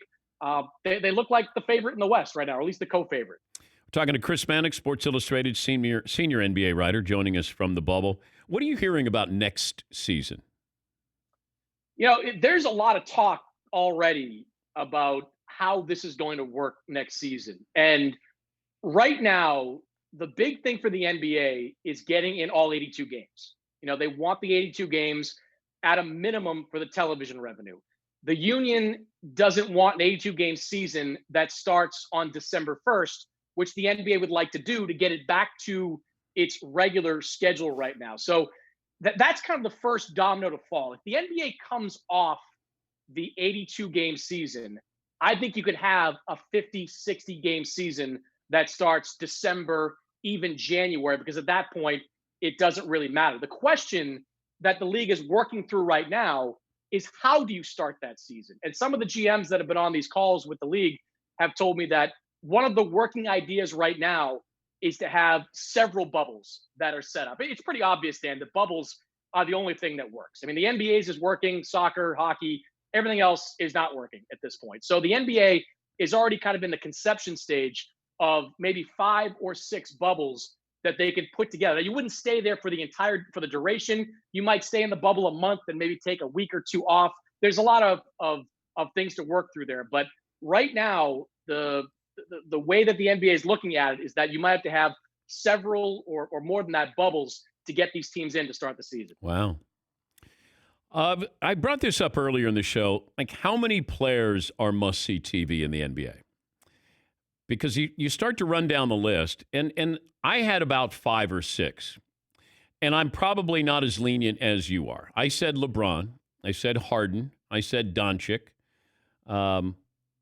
Steph Curry when healthy. Durant, I'm kind of on the border with that. I don't think the Greek Freak is must-see TV. Russell Westbrook used to be. Anthony Davis is not must-see TV. And now I'm taking teams out of this. I'm just looking at an individual. Kawhi is not must-see TV, certainly not during the regular season. Trae Young is a little more must-see TV than some of these other players, in my opinion. Damian Lillard is somebody that I love watching.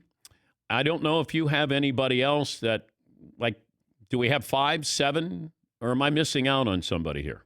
No, you got to the guy I was going to mention at the end, Damian Lillard. I mean, he's must-see TV. Like, he against Boston the other day, the Celtics had like a 10-point lead or something, and Damian Lillard has Marcus Smart on him for most of the game. And Marcus Smart is probably a first-team all-defensive player. And Lillard just goes off. He pulls jump shots from, Steph Curry shoots these long shots. Damian Lillard seems to shoot just as many and is just as efficient, from that range. He's the guy that when I see him, and that's kind of what I do here. I go to a lot of practices, but I kind of circle the games and the players that I want to see go at it. And Lillard, I think he's got his next game is coming up against Houston. Lillard versus Russell Westbrook once again.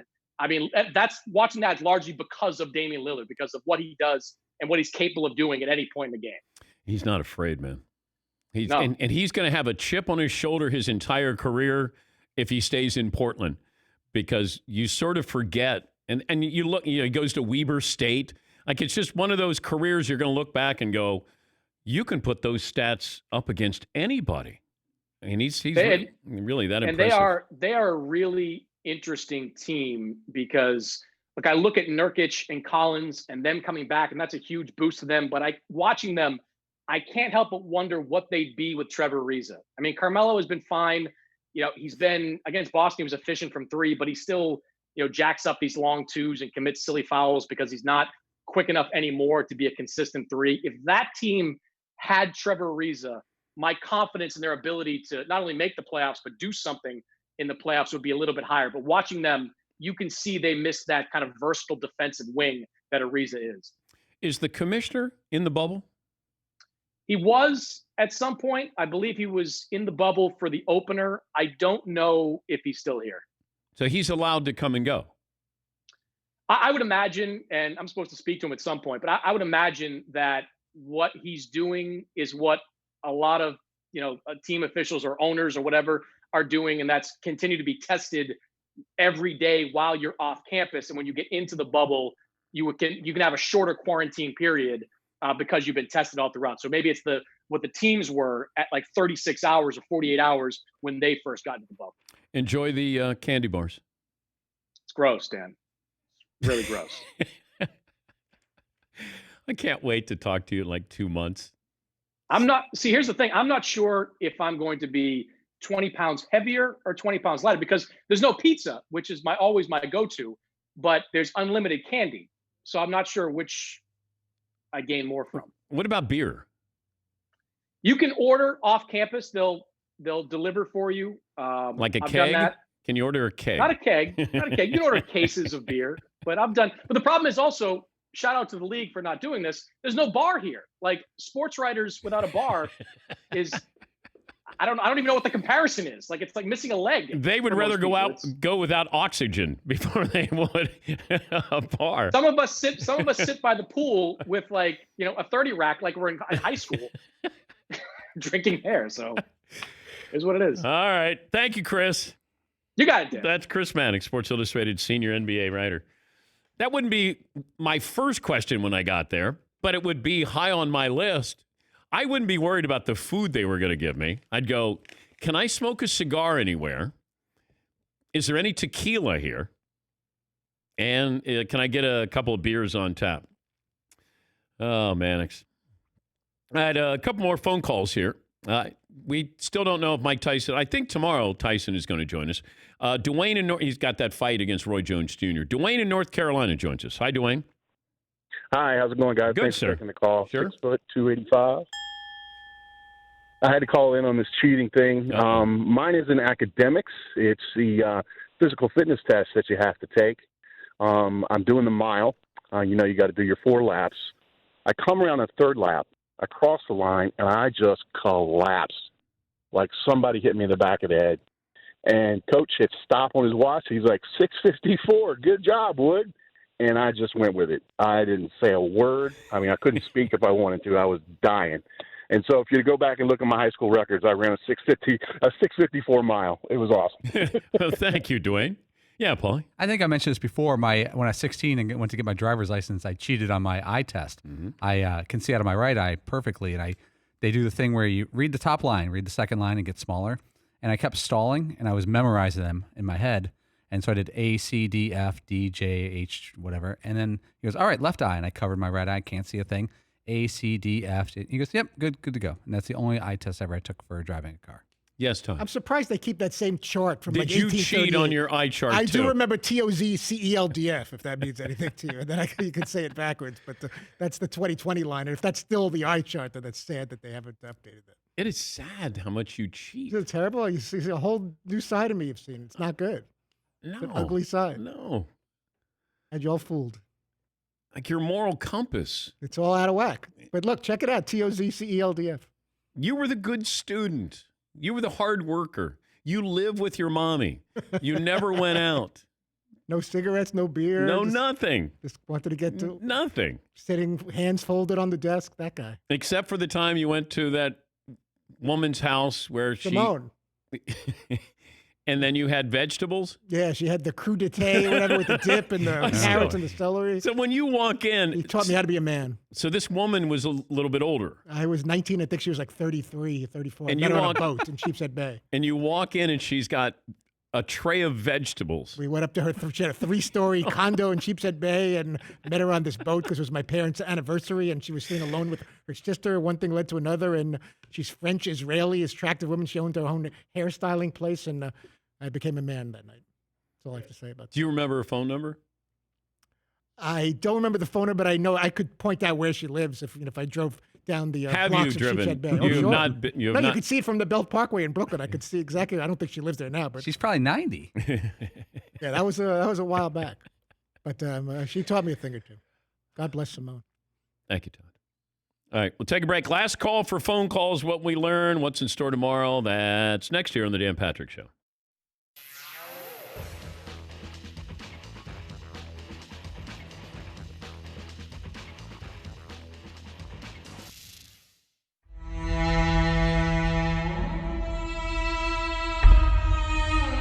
We did this with Deshaun Watson first hour. That is something that was on a Mardi Gras float. That's my face, believe it or not, there, Patrick. Okay. All right, you get 2 throws. You have to hit me right on the nose. All right? Okay. About 18 yards away. Okay. And you can put a dent. You can, rearrange my nose if you want to there. Okay. Yeah, it's up. I mean, you got a big arm. Or so I've been told.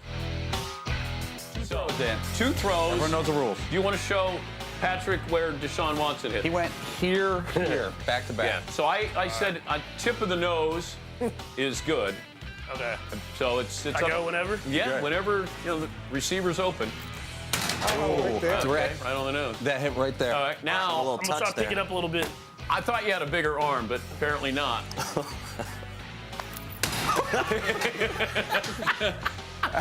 That's pretty good, I thought. Dan, you want to do the moving? Yeah. Let me see if you can hit the moving target here. All right. Let me know when you're ready.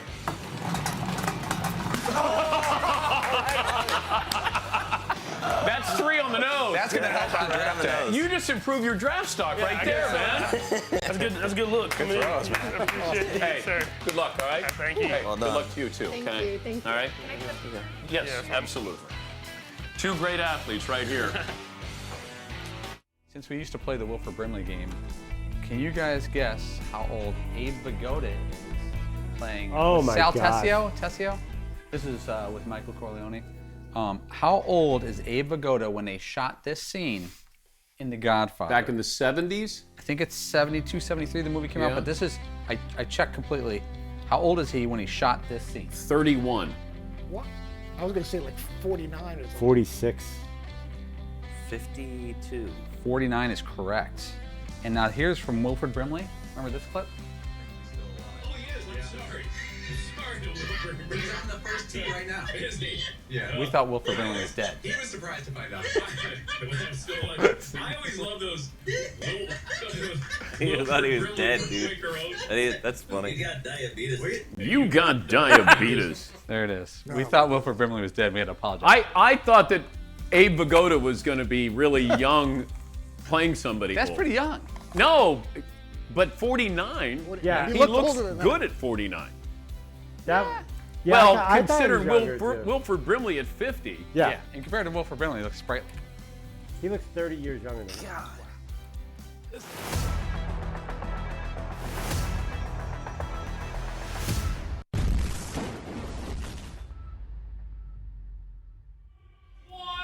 All right, congratulations to Russ in North Carolina figuring out the 84 and 87 clue for 84. 4'9", you know who. She's gonna show you what the big girls do. That would be Mary Lou Retton, because on this date in 1984, she scores a 10 for the final vault to win the individual all-around competition in LA. First American woman to win an Olympic gymnastics medal. So Mary Lou Retton, 1984. And for 87, the clue is file this one away. File, as in a nail file, as in Joe Niekro, because on this date in 1987, Twins pitcher Joe Niekro caught with a file on the mound in an 11-3 win versus the Angels. He's ejected and suspended for 10 games. He emptied his pockets and tried to flip it away, and one of the umpires saw what he did. Mary Lou Retton, 84. Joe Niekro, 1987. There's your scoreboard. Russ in North Carolina, nice job.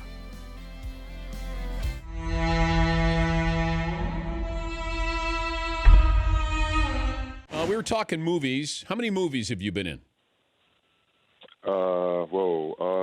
Maybe one. I know in the beginning of my career I was asked a lot and I turned them down thinking that, I'd have time, so I wish I could go back, but I think I've been in one maybe. What'd you turn down? I think Blue Chips is the one that probably affected my career the most. It was right after right after I called the timeout. So, I was like, let's work out this summer. We're going to do everything. If I didn't, maybe I would have been in the movie. But it's funny because I played AAU against Penny so many years, so I knew how great Penny was. But Shaq didn't. Shaq didn't know. So every day after they filmed Blue Chips, they work out like at a gym. And Shaq called me like a few weeks before they started filming Blue Chips, like, get ready, we're going to get you. And then after Blue Chips, you know the rest of it. Penny went there, but Blue Chips was one I could definitely remember. Well, you think that if Blue Chips didn't come out, and Shaq didn't play with Penny, then Shaq would have told Orlando to draft you instead of Penny? Oh, I know it. It's a fact. I spoke to Shaq about it before the draft, after the draft, and probably like 3 months ago about it. So we always talk about it. But yeah, we laugh. But no, that's serious. You got to play every day with a guy for 2 months, so you know a guy, intimately what he likes to eat, hang out. You become good friends. So I definitely, if I was Shaq, I would have did the same thing. First of all, a point guard like him at the time, but secondly, the fact they got to play together, he was throwing Shaq oops in the summer. Of course you're going to draft that man.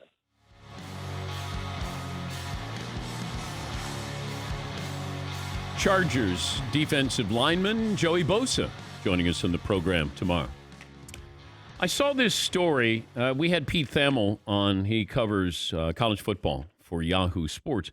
And we were talking about the Pac-12 and some of these players looking to have a movement here, organize, maybe unionize, so they could get benefits here, protection during COVID. I just saw this headline. It said, Washington players who support the Pac-12 movement, quote, released from the team. So this is Washington State. Any player who supports the Pac-12 movement will be released from the team. And then I just saw this tweet from Jay Billis from the mothership.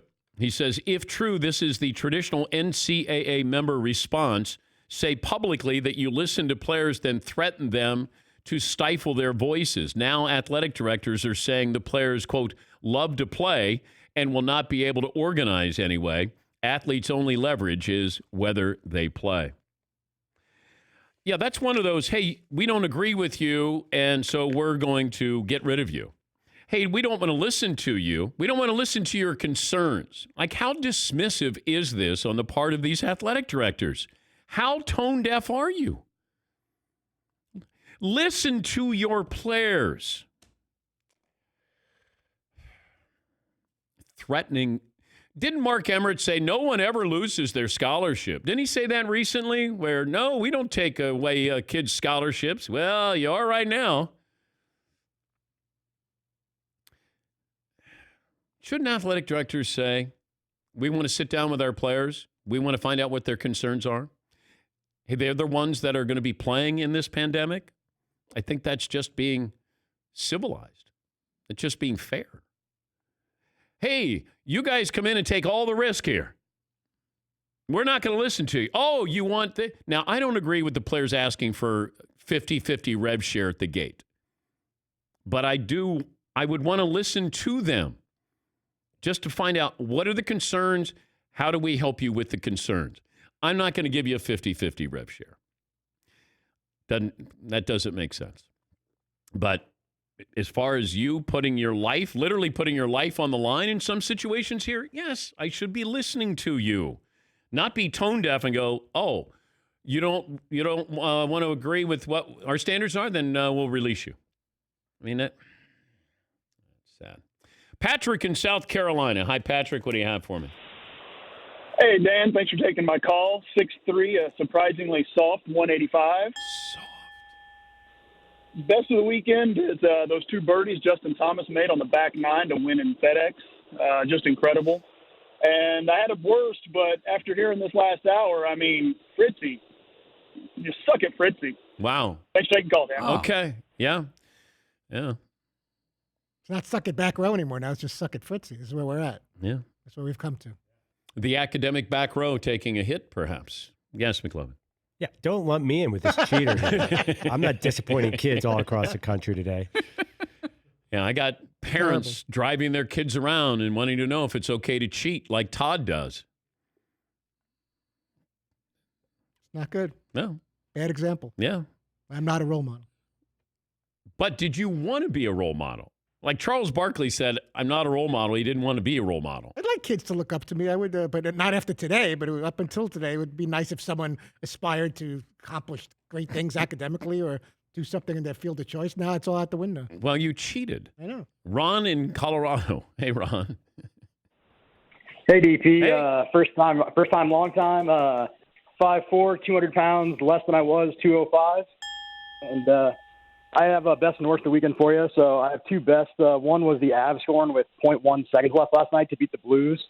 And my second best was my girlfriend of 11 months moving in up from New Mexico and moving in with me. So pretty cool. And then my worst of the weekend was the Nuggets getting just embarrassed by the Heat. I know it was the first game, but it was rough. Yeah, it was. Thank you, Ron. Yeah, I'm fascinated by the Nuggets. I just don't know if they're going to go to the next level. You know, they're one of those, when you're playing at their place and it's the playoffs, and then, you know, they might be able to upset a couple of teams, but I don't know about being in the bubble here. All right, so Joey Bosa tomorrow. Mike Tyson will join us on the program. This day in sports history, Paul. Pretty good, Dan. 1984, Mary Lou Retton won the gold medal at the LA Olympics, overall gold medal for gymnastics. 1936, Jesse Owens in Berlin won the first of his 4 Olympic gold medals.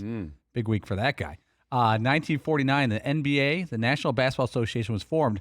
The league was formed by the merger between the Basketball Association of America and the NBL, National Basketball League. 1949. That's it? It's pretty good. Yes, Tom. And this day in 1987, which was the second half of my scoreboard, Joe Negro in the nail file. This day in 1986, Todd cheats off the paper on a summer class math exam. That's pretty cool, though. I made the list of This day in big sports moments in history. history. This day in cheating history. You know what? It's still in the books. That's kind of cool. What did you learn today, Todd? At this point, you don't want Zion sort of out there playing in the bubble. Send him home. McLovin. You guys checked out if the person you were cheating off was a righty or a lefty, depending on where you were sitting. I did. Seton, what'd you learn? There's no bar in the bubble. Oh, dear. Polyester? Fritzy, tough week. Cheater. What did I learn, Todd? Stats guys can't walk the streets of Venezuela. The women will be all over you like you're some kind of rock star. Buy Raycon, these wireless earbuds, the way to go. Get 15% off your Raycon order at buyraycon.com/Patrick. That's buyraycon.com/Patrick. You love these wireless earbuds. Mike Tyson on the program tomorrow. Talk to you then.